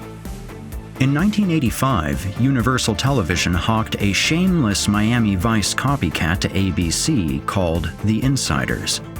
The attempt at fashion, neon lights, and style are all there, but the series failed to tread the thin line between bleeding-edge cool and ridiculous. At one point, our journalist duo pose as Vice cops, perhaps as a cheeky nod to the show's inspirations. The showrunners even went so far as to use a Phil Collins song for the intro in their desperate attempt to retrace the success of Vice. It wasn't renewed for a second season. That same year, Stingray aired. A suave, mysterious protagonist, a cool car, stylish editing, and music video-style interludes all read like they were pulled straight from the Miami Vice playbook. A solo lead named after his choice of vehicle may not have had the same chemistry to inspire audiences beyond just one season, but the short-lived series had moments of inspired storytelling. 1987's Wise Guy was a serialized crime drama which followed a deep-cover FBI agent who is tasked with infiltrating the mobster underworld, starting with a real prison sentence to legitimize his cover, all the way up the ranks of the family. This show is notable for helping popularize this trend toward longer story arcs over bite-sized episodes, and is often cited as a bridge between shows like Miami Vice and the later HBO smash hit The Sopranos. The series borrowed much of the style of Vice while also carving out its own niche of mob drama. And Season 4 even took a tour of Miami's criminal underworld. Joel Cerno, a former Miami Vice writer, contributed to this show and its movie follow-up. Even the longest-running action movie franchise of all time, James Bond, took cues from TV's most stylish show in the form of License to Kill. Not even setting foot in the UK, the second and final Timothy Dalton outing borrowed the tropical setting, colorful fashion, drug lord premise, and even a few actors and pop music choices from the show. Tropical Heat, or Sweating Bullets in the States, jumped on the macho detective in the tropics bandwagon, driven by Magnum P.I. and, of course, Vice. But the series was short-lived and promoted under different titles, likely inhibiting its notoriety. Acapulco Heat was something of a mix of Miami Vice and Baywatch, featuring flashy tropical locales and the golden mane of Fabio, and not much else of note. And South Beach shamelessly aped the style, neo-noir narrative, and even graphic design from Vice. The shows that aped Vice's style proved that copycatting didn't pay off, and whatever magic Crockett and Tubbs wielded was indeed lightning in a bottle. But the real legacy of the Miami Vice sensation is seen in the media that took its lessons of style and technique, but brought something new to the table. After Vice wrapped, Dick Wolf went on to create a veritable television empire with Law and Order and several spin-off shows, running for over 50 seasons collectively, with its popularity lasting not years, but decades. It learned much from its predecessors like Miami Vice, Hill Street Blues, and Starsky and Hutch, but ended each case relatively early, making room for a tense court battle to wrap each episode up. Law & Order's mainstream success could be attributed to its casual narrative. It's a bite-sized, episodic show that you could turn on, watch, forget about for months, and not miss a beat when you catch another episode. Michael Bay's breakout buddy cop films, Bad Boys, were not only set in a stylish, drug-infused Miami, but feature partners who butt heads and play by different rules. However, their unique strengths and perspectives proved to be stronger combined than when they played solo. Bad Boys took a simplified and streamlined Miami Vice setup, a heavy-hitting pop music soundtrack, and slapping more violence and comedy into the formula to make a roaring popcorn success. This is the movie that launched Will Smith's star power into the stratosphere after his previous success in music and TV. Freeze, motherfuckers! We are police officers. We're not police officers. Hey, freeze, bitch! You freeze, bitch! Now back up, put the gun down, and give me a pack of tropical fruit bubblicious. And some Skittles. As we entered the new millennium, you can trace the origins of later cop shows like Crime Scene Investigation and its many spin-offs stylistically to the good old days of Vice. David Caruso's character in CSI Miami is a gun-carrying lieutenant, unlike the lab-dwelling forensic experts of the original show. Layers of his past get revealed over the seasons, and there's a dash of Castillo seen in his personality and history. Many plots and character arcs have analogs in Miami Vice's 4th season especially, though the gravity of his character is undercut by the show's trademark use of one-liners right before the screeching vocals of The Who played during the show's opening credits. Have to be pretty cold to pull this off. Not pretty cold, Frank. Cold-blooded. Production-wise, however, CSI Miami was a bit of a charade. Caruso and the show's production were all based in Long Beach and Manhattan Beach, California. None of the showrunners, actors, or crew lived, performed in, or experienced Miami. Despite a long and successful run, it failed to capture the soul of its Floridian namesake.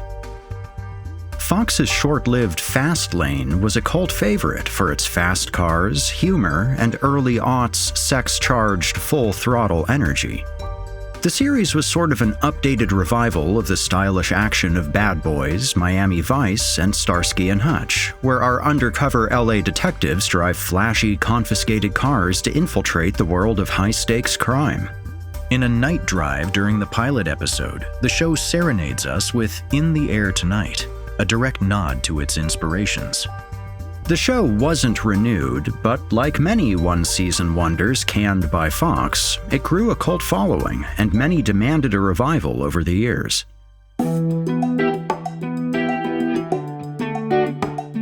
In fact, every series filmed south of the Panhandle owes something to Vice.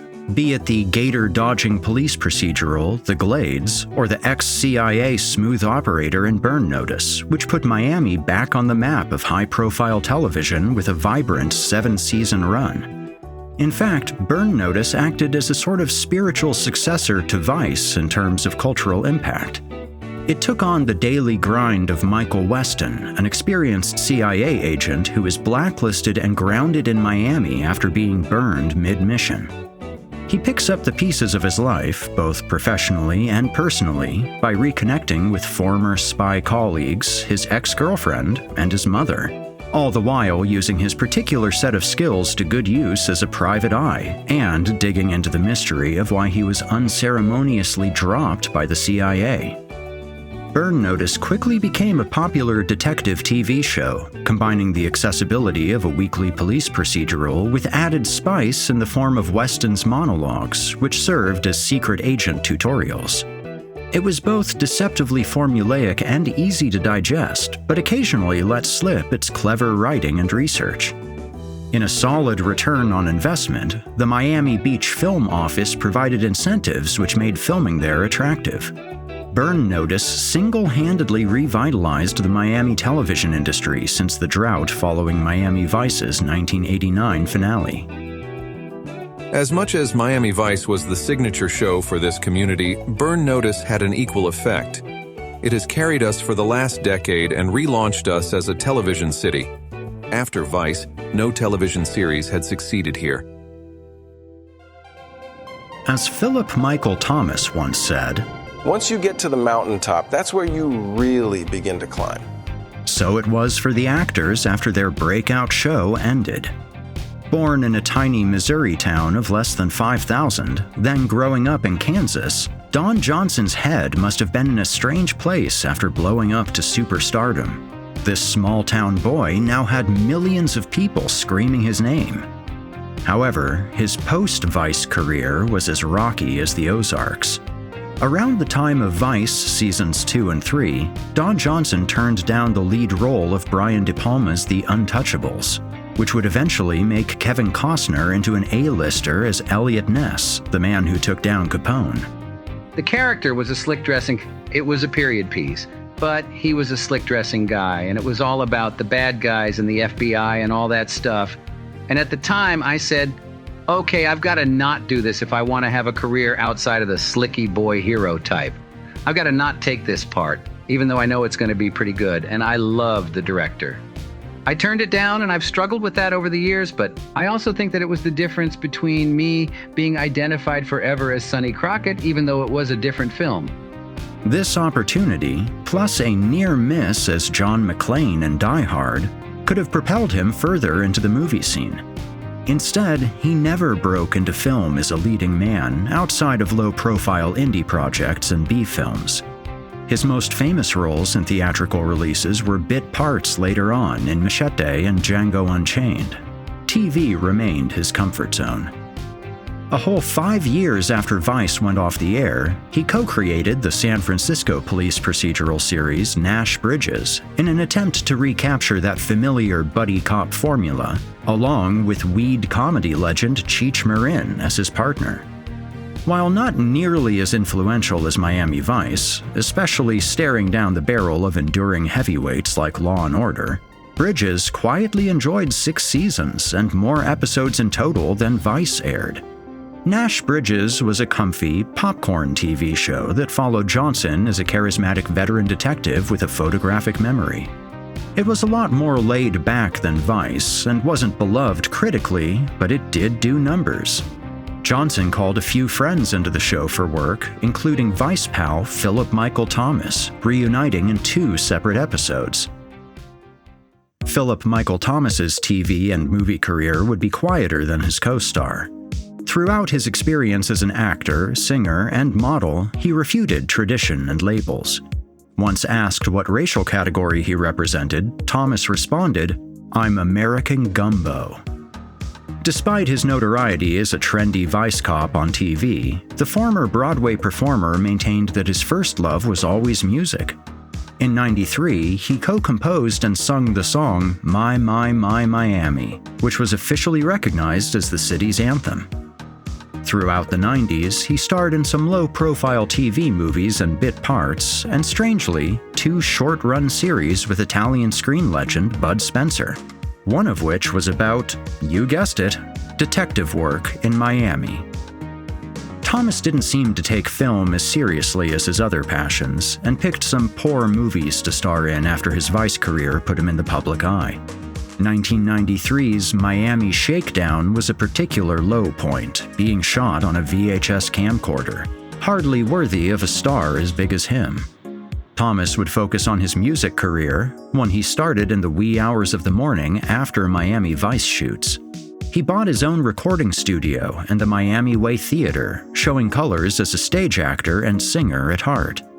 He even had a big contract as a TV psychic at one point, until he was unceremoniously replaced by none other than Miss Cleo, resulting in a lawsuit. A roller coaster career for an undeniably passionate and charismatic performer. As the years went by, Miami Vice evolved from a cultural touchstone to a reference or a meme placeholder of the outdated culture of the '80s, and boy, was it ever referenced and mocked as such. Either through overexposure or a soured public perception after the last 2 seasons, public opinion on the show flipped and people made lots of cracks at its once coveted style. From Eurotrip to Friends, from The Fresh Prince of Bel-Air to The Wedding Singer, from Ace Ventura to The Sopranos. Where's Tubbs?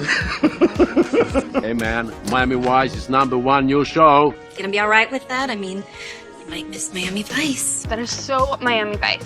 You've seen Miami Vice? Miami Vice. Nah. God, your hair sure is different. Yeah, we were just talking about that. Can't believe how stupid we used to look.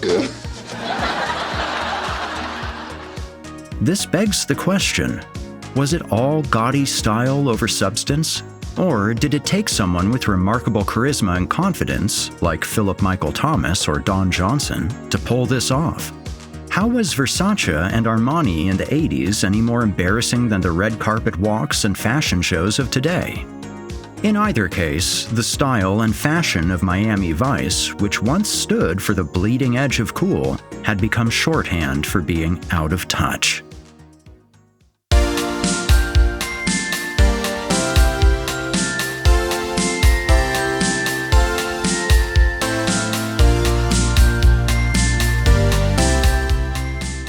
Among other merchandise was a licensed board game which sported a surprisingly detailed street map of Miami and Miami Beach. In it, up to 4 players took on the roles of cops hunting down drug smugglers who had to make it to drop points undetected. Unfortunately, the interesting premise is undermined by poorly thought-out game mechanics, as the game relies on lucky rolls and unsatisfying tactics to succeed. There were early attempts at bringing the unforgettable style of Miami Vice to the video game world, such as Ocean Software's release in 1986, right after the peak of the show's relevance. The studio was known for its licensed movie and TV tie-ins, which are historically notorious for tight budgets and even tighter deadlines. The game featured an overhead driving mode where you blaze down the streets of Miami. These sequences are broken up by side-scroller segments where you could engage in primitive shootouts, interrogations, and arrests, somewhat comparable to the Blade Runner game adaptation from the year before. Hardly a video game classic, but an interesting touchstone on how limited video games were from a technical standpoint.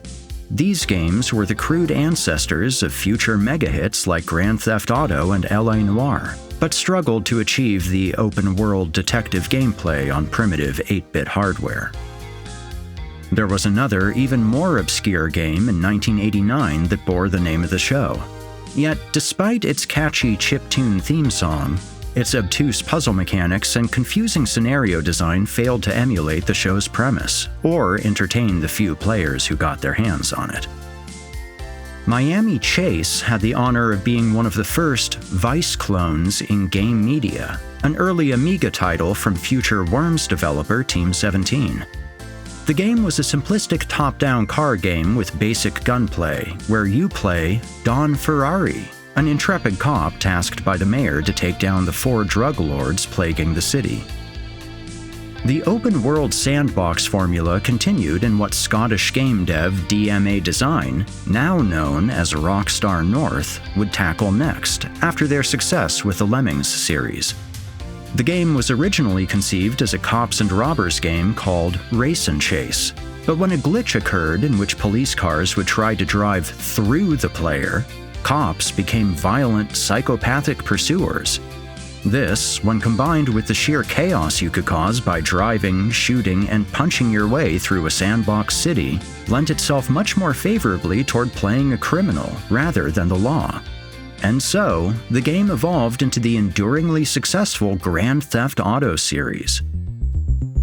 And true to the series' namesake, GTA puts you in the shoes of a carjacking thug who must complete missions for shady individuals who contact you via a payphone in order to gain cash, clout, and rise through the ranks of the criminal underworld. Though commonplace now, the original GTA was novel in how players could seamlessly switch from on-foot gameplay to driving a vehicle. Its open-ended world design, where every pedestrian, car, and piece of scenery was interactive and often destructible, and the sheer havoc and freedom the game offered turned these miniaturized metropolises into playgrounds of violence, destruction, and adrenaline. Inspirations came from all over, but were particularly strong from the American crime dramas over the years. Anything from Scarface, The Godfather, The French Connection, and Reservoir Dogs. The world of GTA was a fictionalized version of Earth, with cities like New York, San Francisco, and Miami being renamed to Liberty City, San Andreas, and Vice City, respectively. The latter was an obvious nod to Miami Vice, and this inspiration, style, and mythos would carry on in their later work. Though moderately successful in the 90s, the GTA series really hit its stride critically and financially in 2001 when it leapt into full 3D with their third entry. Grand Theft Auto 3 quickly became one of the best-selling games of its generation.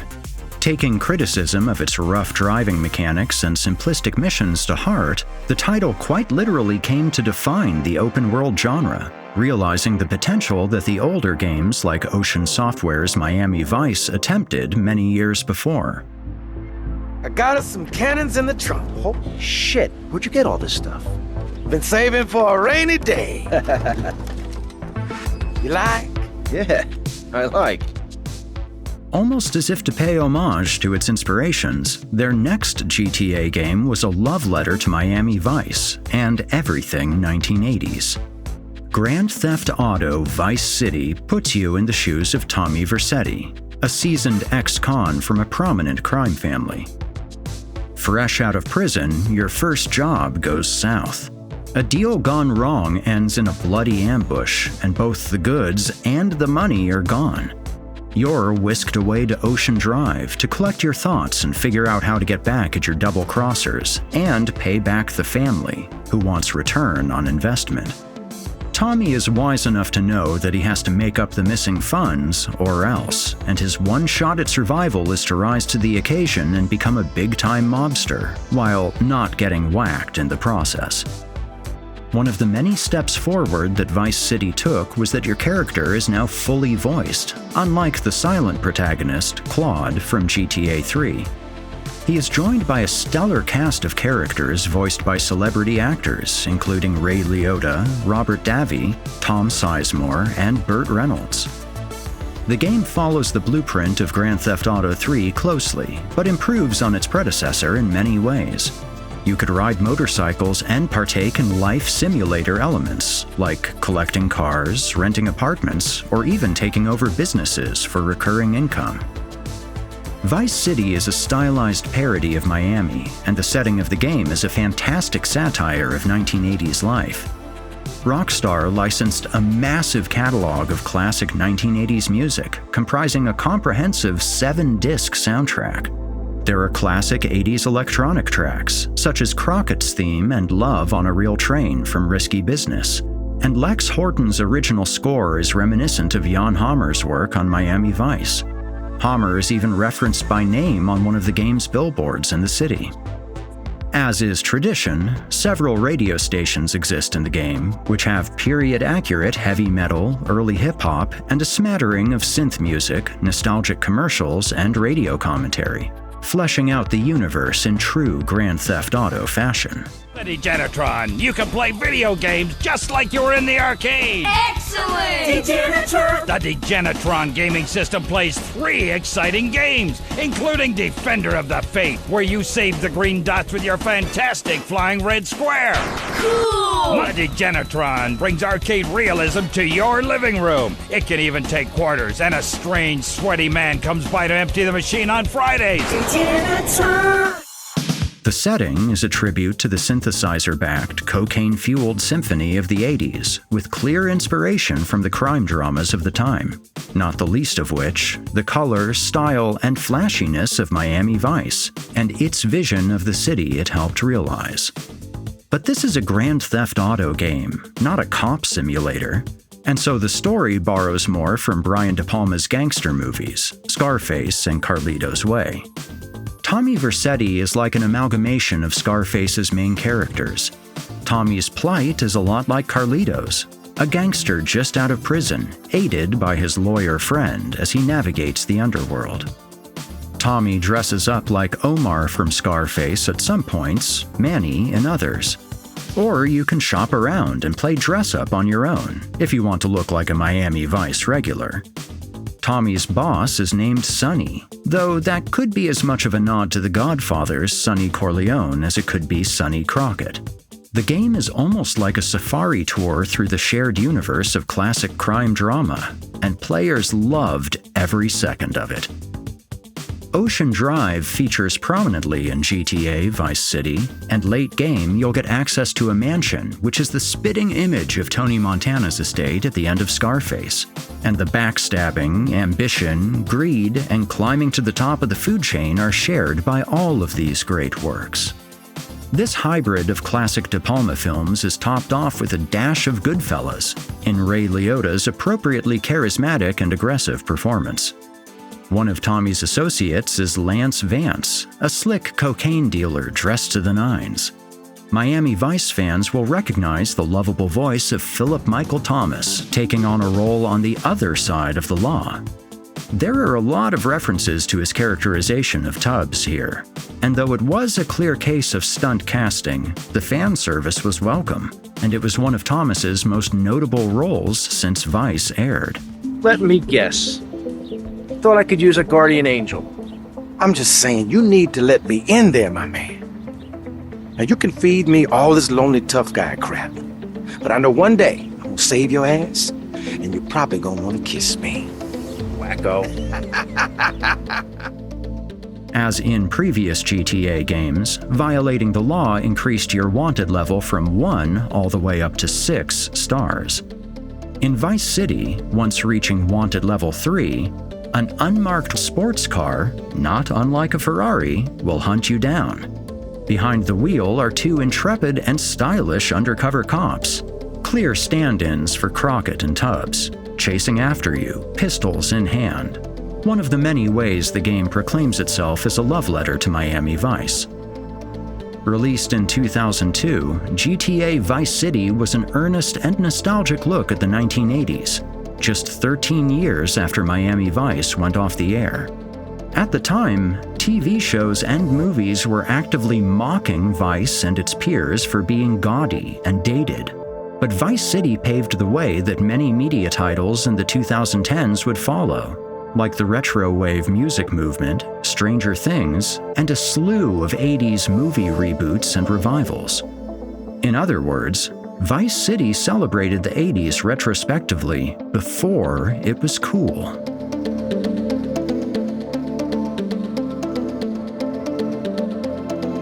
Four years later, they released a PlayStation Portable prequel to the game, which followed the story of Vic Vance, Lance Vance's ex-soldier brother.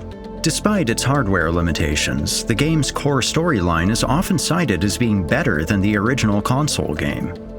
With a tighter narrative and more motivation formed around its new protagonist, this game showed that the developers actually put passion and craft into a new and enjoyable experience set in this evocative locale, rather than just churning out a portable port of a previous console success. Vice City Stories even had 3 whole missions involving Phil Collins.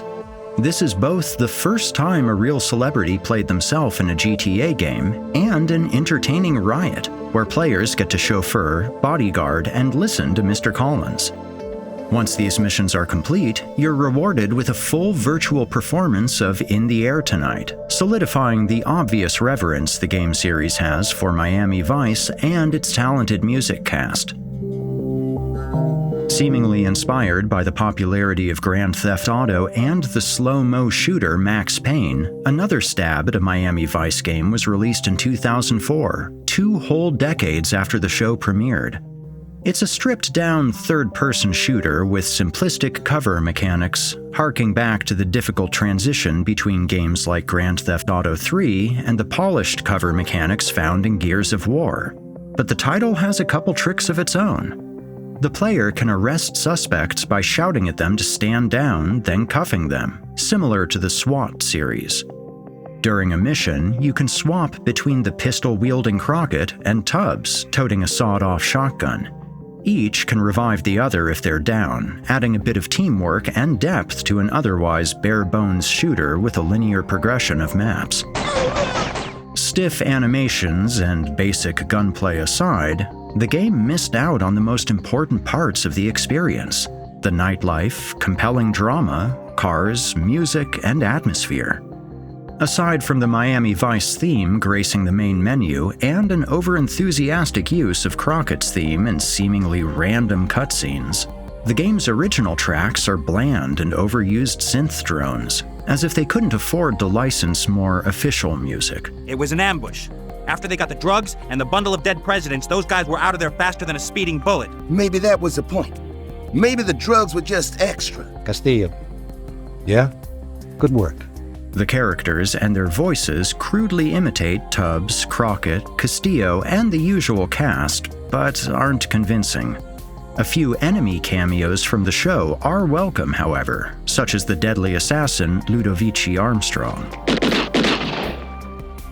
There are optional objectives on each level, which include arresting perps instead of shooting them, collecting drugs or contraband, or gathering evidence. These unlock bonus content accessible through the main menu. Looking back at this artifact of a game, it was really a genre misfire. An adventure or detective game with occasional bouts of action may have worked better thematically. This licensed game failed to capture the spirit of Vice, and really had no excuse being as mediocre as it was, considering the show was already 20 years old and no rush job was necessary. Instead, fans got a cheap cash grab title, seemingly out of nowhere, as a consolation prize for a franchise that seemed to have disappeared off the face of the earth. Until... What's going on? As in there's undercover, and then there is which way is up. But you think I'm in so deep I forgot? Jamie Foxx, who had a supporting role in Michael Mann's biopic of Muhammad Ali, approached the director at Ali's 60th birthday party in January 2002. It was here that Fox first pitched to Mann a Miami Vice film reboot in modern style, with music from hot new artists like Jay-Z. But Mann initially recoiled at the idea.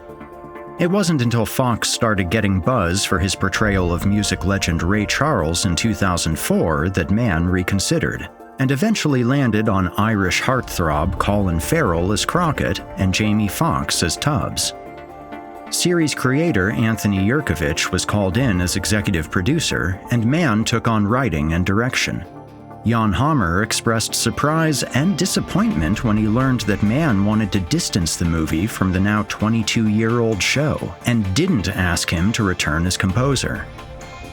Miami Vice 2006 oversees an original story featuring our two Miami-Dade Vice detectives, who have to go deep undercover in an unusual liaison between Miami-Dade police and the FBI.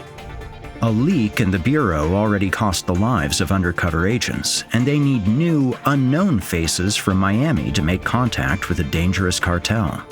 Crockett and Tubbs volunteer for a dangerous investigation into a drug trafficking ring that spans Florida through the Caribbean, all the way to Colombia. Much of the plot was inspired by Smuggler's Blues, one of the best episodes from Season 1 of the series. Both the episode and the movie see the duo fly to South America, posing as drug smugglers, and have heated exchanges while trying to get to the big bad to bust the case wide open. We have business to look forward to, which we will never see if we close each other's eyes. So, we can close each other's eyes right now real fast. Then ain't nobody gonna make no money. Mann's insistence on not shooting day for night and relying on realistic nocturnal lighting created the bleak, grainy look of the film through the use of relatively early digital cameras and lots of gain. A dull color grade and film grain gave the movie a unique look and atmosphere. Writing and delivery had changed quite a bit since the 80s, and the film's dialogue is filled with chaotic jargon and quips, putting the viewer in the uncomfortable position of barely keeping up while eavesdropping on unfiltered professional banter. Miami Vice 2006 brought the style, fashion, and technology to then modern times. Gone are the white blazers, t-shirts, and wild patterns. Instead, you see 2000s-era tropical dress and designer short sleeves. Pre-smartphone cellulars play a big part, and the movie has a grimmer post-9/11 gravitas to it. The soundtrack was updated as well, with the first second of the film blaring off Linkin Park and Jay-Z's collaborative remix of Numb. Mid-2000s nu metal, electronica, and post-rock replace Jan Hammer's synth score and 80s pop music, though a few references remain, like an electronic instrumental by Klaus Badelt, who pays tribute to Crockett's theme, and a nu metal cover of In the Air Tonight by Nonpoint. When strapped in bulletproof vests for a raid, Crockett and Tubbs look more like special forces than vice cops, setting a very different tone and vibe than the show it was based on. The setting itself veers further from Miami as well, with a stronger international focus: Paraguay, Uruguay, and Cuba. What do you like to drink?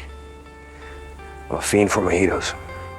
Colin Farrell adds a lot of panache and machismo to his portrayal of Crockett, and to prepare for the film, even worked with undercover cops to learn how to behave in this role, and puts up an aggressive front when his identity is challenged. To get into character as a vice police officer, Colin Farrell took part in a covert operation, but during the meeting, things went sideways and the perp reached for his gun. Farrell acted cool under pressure and convinced him he wasn't a cop by ripping open his shirt, revealing no wire. But a sleepless and distraught Farrell later rang the undercover officer, who, feeling pity for the guy, gave up the secret that the meeting was staged and that he was never in any real danger. This authentic experience was under the direction of Michael Mann and is thanks to his obsessive attention to detail and authenticity. However, the film was not without its problems. Mann is a notoriously tough director and often got into dressing downs with cast and crew. The script was rewritten almost daily, even while filming, and personalities and egos clashed. The film was shot primarily in Miami and Uruguay, which presented a number of challenges. 2 tropical storms almost wiped the entire production out due to Mann's insistence to shoot on location with real boats and planes. Colin Farrell was known as a good sport, ready and willing to do just about anything for a role. But sometime after shooting this film, he checked himself into rehab for substance abuse, later claiming he was ashamed of his work ethic at the time, not giving it his all, missing his marks, and showing up late. Jamie Foxx was also difficult to work with on this project, and having won an Oscar between signing on and filming the movie, demanded a substantial raise, which cost Farrell some of his paycheck. Foxx also brought an ego and entourage with him and insisted that Universal hire a private jet rather than fly commercial. He was also resistant to filming in boats and planes, further causing tensions with the bull-headed Michael Mann at the helm. Then there was the incident that brought the whole movie to shambles. While filming in the Dominican Republic, an armed man approached the set and was shot down and hospitalized by a Dominican soldier assigned to protect the film production. Jamie Foxx famously hopped on the earliest plane back to the States and refused any further international shoots. Michael Mann, in his desperation, took the entire crew and cast and redirected the ending back home, and they ended up shooting much of the climax in a dark, post-hurricane Miami, surrounded by debris and power outages. Though Mann praised the new ending at the time, later on he regretted the events that forced his hand, failing to make the movie he really wanted to. I don't know how I feel about it.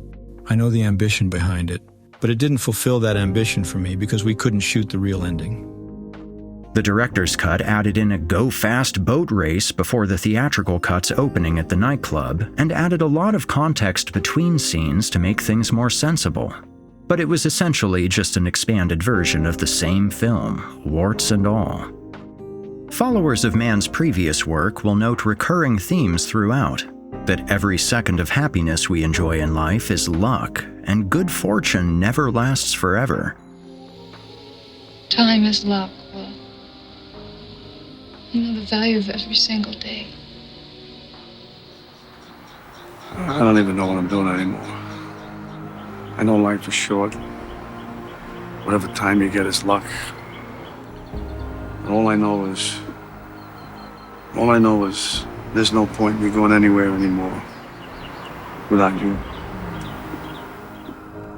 Once I had a fortune. Live now, life is short, time is luck. You got assets somewhere. Things go wrong. The odds catch up. Probability is like gravity. You cannot negotiate with gravity. One day you should just cash out, you know? Yeah? Yeah, as far and as fast as you can. Would you fund me? Yes, I would. Miami Vice 2006 tells a unique brand of crime drama, but didn't capture the magic of the original show that captivated a generation.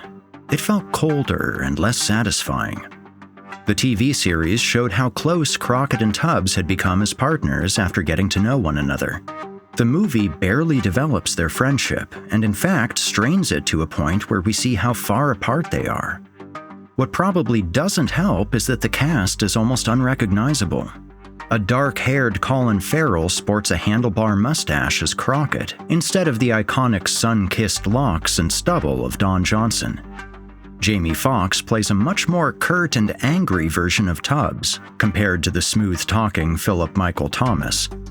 Lieutenant Castillo is now a very minor role, played by the talented but very un-Latin Barry Shabaka Henley from Louisiana.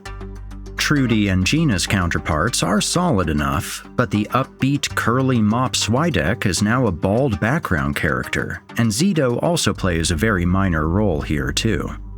To further confuse things, we have a new man in charge, FBI Special Agent John Fujima, probably the only time Belfast native Kieran Hines will ever play a Japanese-named character. It comes across like ticking boxes off a list of recurring character names, rather than reimagining or recreating the interesting dynamic of the show in a modern setting. Most of these characters have very little agency or dialogue to speak of, so focusing and developing a select few of them may have resulted in a tighter story, rather than a cast relegated to cameos. The movie's plot drops us into the middle of a bedlam of FBI informants, the Aryan Brotherhood, Colombian cartels, Miami-Dade police, a love affair, and infighting between Crockett and Tubbs. The heart of the movie focuses on the forbidden love story between Crockett and a dangerous drug lord's girlfriend. But you can easily lose the plot if you don't follow each and every fast-paced conversation, and the last-minute change to a new ending left many plot threads unresolved. The primary antagonist of the film is still at large, and the open-ended finale feels like a sequel was needed to wrap things up. Fans of the original TV series weren't really satisfied with a reboot movie this unrecognizable, and the film was met with middling reviews on release. It has, however, gained a cult classic status from film aficionados for its unmistakable mood and confident, if not always coherent, style of storytelling swagger. Look, run out. This was too good to last.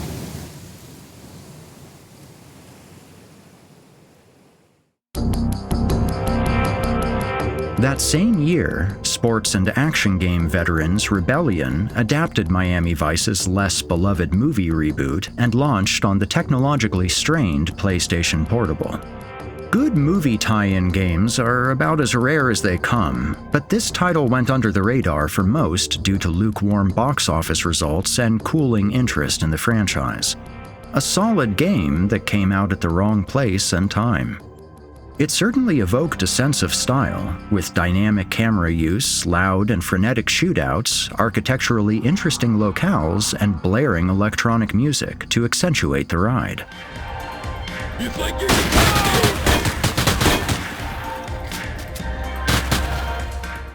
At first, it may play familiarly to fans of Resident Evil 4, with its stop, aim, and shoot controls and a laser bead to ease aiming at foes. But with a focus on cover mechanics, diving over obstacles, and all-around rough and tumble third-person action, it feels like a Gears of War knockoff. The twist being that Miami Vice launched a full 4 months before that game. A vast majority of each game map is a maze of cat-and-mouse encounters and has a raw energy to it, like a good Michael Mann set piece. In fact, had Miami Vice 2006 been released on home console, with the extra horsepower and better controls, it would have been comparable to the likes of Kane and Lynch, for better or worse. Much more so than the 2004 game, Miami Vice 2006 emphasizes the musical experience. A blaring soundtrack plays through the game and switches up with each major scene, totaling in at nearly 3.5 hours of original music. And though it shed its 80s synth style from the show, it matches the heavy electronic and post-rock style of the movie. Aside from the shootout set pieces, there are attempts to branch out of just being a simple third-person shooter into a full undercover cop simulator, such as the marine segments, where you get to drive a boat through obstacle courses, marinas, and rivers, and enemies you need to gun down. There are tense situations where you have to mingle with suspects, keep your cool, and stay undercover by participating in a persistent QuickTime event to measure your concentration. There's also a mini-game where you can hack into USB drives you obtain during a raid to acquire intel about upcoming missions. Details like the enemies you'll face, their whereabouts, as well as the location of other pickups along the way are provided here. Your accuracy and thoroughness gets rated at the end of each mission, which translates to reputation points. These allow you to better deal with criminals in the future during meet and greets, pat-downs, and deals. There's also an economy system where you can collect and trade a variety of street drugs to different dealers for cash. Who you trade with and when directly informs your profits, so there is some strategy here. You can then spend cash on equipment such as suits or weaponry. Your stylish white suit gives a reputation boost, whereas the armor provides defense instead, allowing you to play more dangerously for a bigger payoff. Like the movie it was based on, the game received middling reviews at release, but accurately captured the audial and visceral moments of the work it was based on, including its dismissal of the 80s aesthetic of the original series. With a co-op mode playable over Wi-Fi and a short but entertaining campaign, the game was better than it had any right to be, but the softened impact of the movie undercut this game's release. The franchise was showing its age and its fading brand power. But as we entered the 2010s, new properties would tap into the energy and atmosphere that Miami Vice trailblazed to a greater or lesser degree.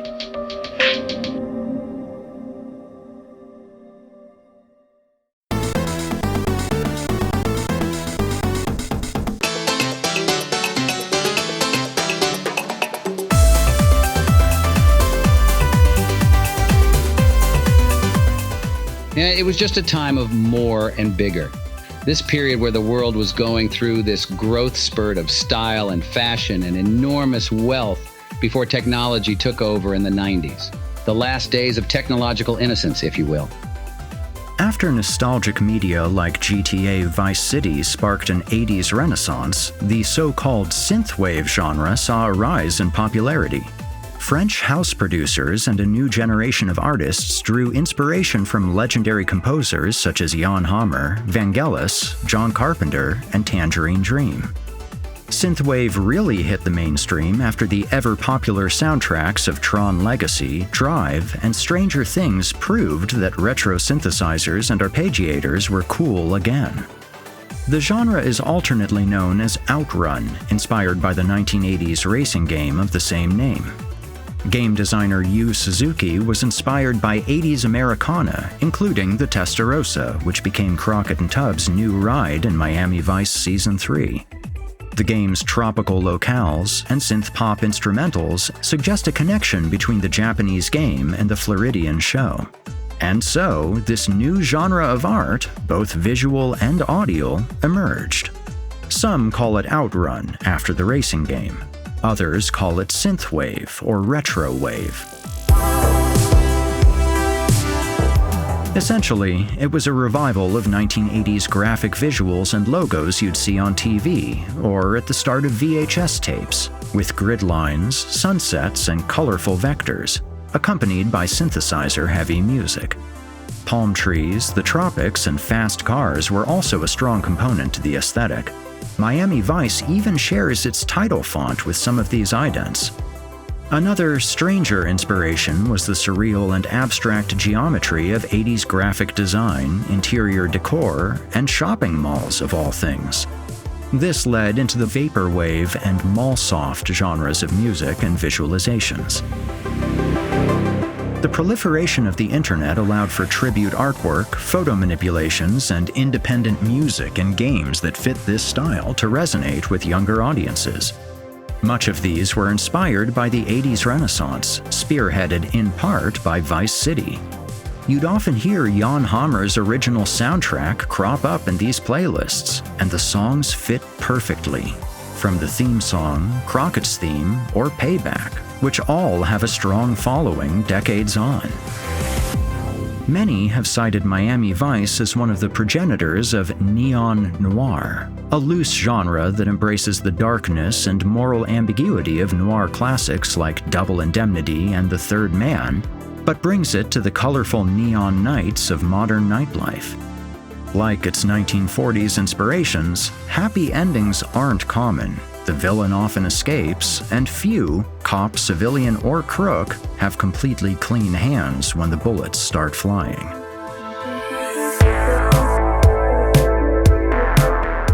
In 2011, Nicholas Winding Refn's Drive offered a gorgeous and mesmerizing neon noir experience that captured the attention of would-be fans of the genre and would set his style and filmic preferences for years to come. Drive follows a mysterious, unnamed protagonist who plays a Hollywood stunt driver by day, wheelman by night, pulling off heists silently with an icy stare. Winding Refn cites synth-pop music and the legendary driving films like Bullitt as inspiration. While courting Ryan Gosling to star in the movie, he fell ill and instead asked Gosling to drive him home that night. And through the magic of the music on the radio, or perhaps the mystique of the night drive, director Winding Refn let out a yell and had a eureka moment. He identified that Drive's protagonist cures his mental ails by cruising to the soothing sound of synth-pop music, whether directly or not mirroring some of Miami Vice's most iconic scenes. Inspired by the likes of Jan Hammer, Tangerine Dream, and Maroda, several 1980s synth-pop style artists appear in the film's soundtrack. Among them was Kavinsky, a French electronic musician with a strong connection to all things 1980s. His aesthetic is attached, in no small part, to the Ferrari Testarossa, featured prominently in his cover art and in the title of a song on his debut album, Outrun. Kavinsky's Night Call featured prominently in the movie and became an instant classic. With its distorted vocals and synth melodies, it was a perfect accompaniment to Ryan Gosling's vehicular journey through the streets of LA. And they have a striking resemblance to those atmospheric night drives in Miami Vice. Winding Refn once cited Man's Thief as a cinematic inspiration to the film as well. Drive's deliberate and easy pace, long holds on characters' faces, and minimal dialogue makes the movie a dreamlike experience. The film is somber, gritty, and brutally realistic at times, but was imagined as a modern fairy tale. Winding Refn said that an unlikely inspiration came from grim fairy tales. In his view, he saw the driver as a sort of knight in shining armor, and the romantic lead, Irene, as a fair maiden needing rescue. Ryan Gosling, on the other hand, had a different take, describing his character as sort of a werewolf. A charming man of few words by day, and a horrifying monster by nightfall.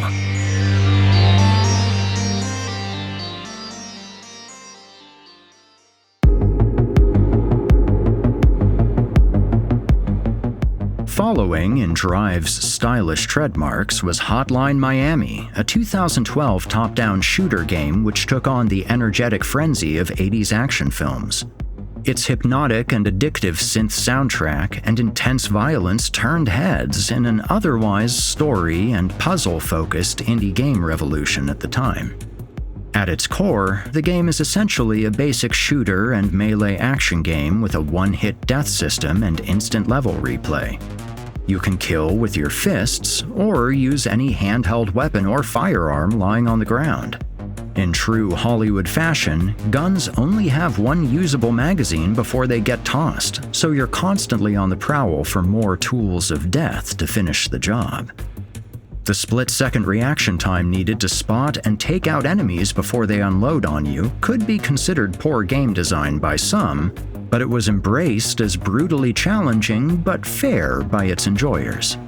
There's an undeniable quality of retrying a tough level for the 50th time to take out all the threats, be it baseball bat-wielding thugs, guard dogs, or gun-toting warriors, before they get you.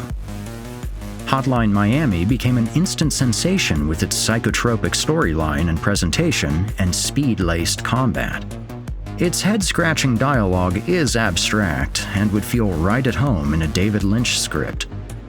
The game wears its synthwave and movie inspirations on its sleeves.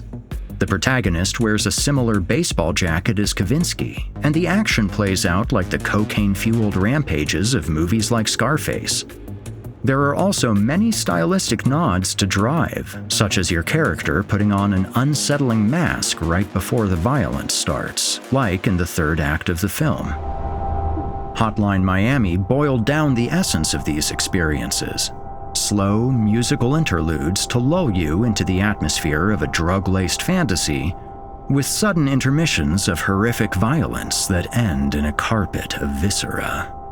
Once all of your enemies are dead, the music suddenly stops, replaced with white noise and a sort of musical tinnitus, quickly jarring you back to cold reality as you begin to take in your trail of decimation and murder.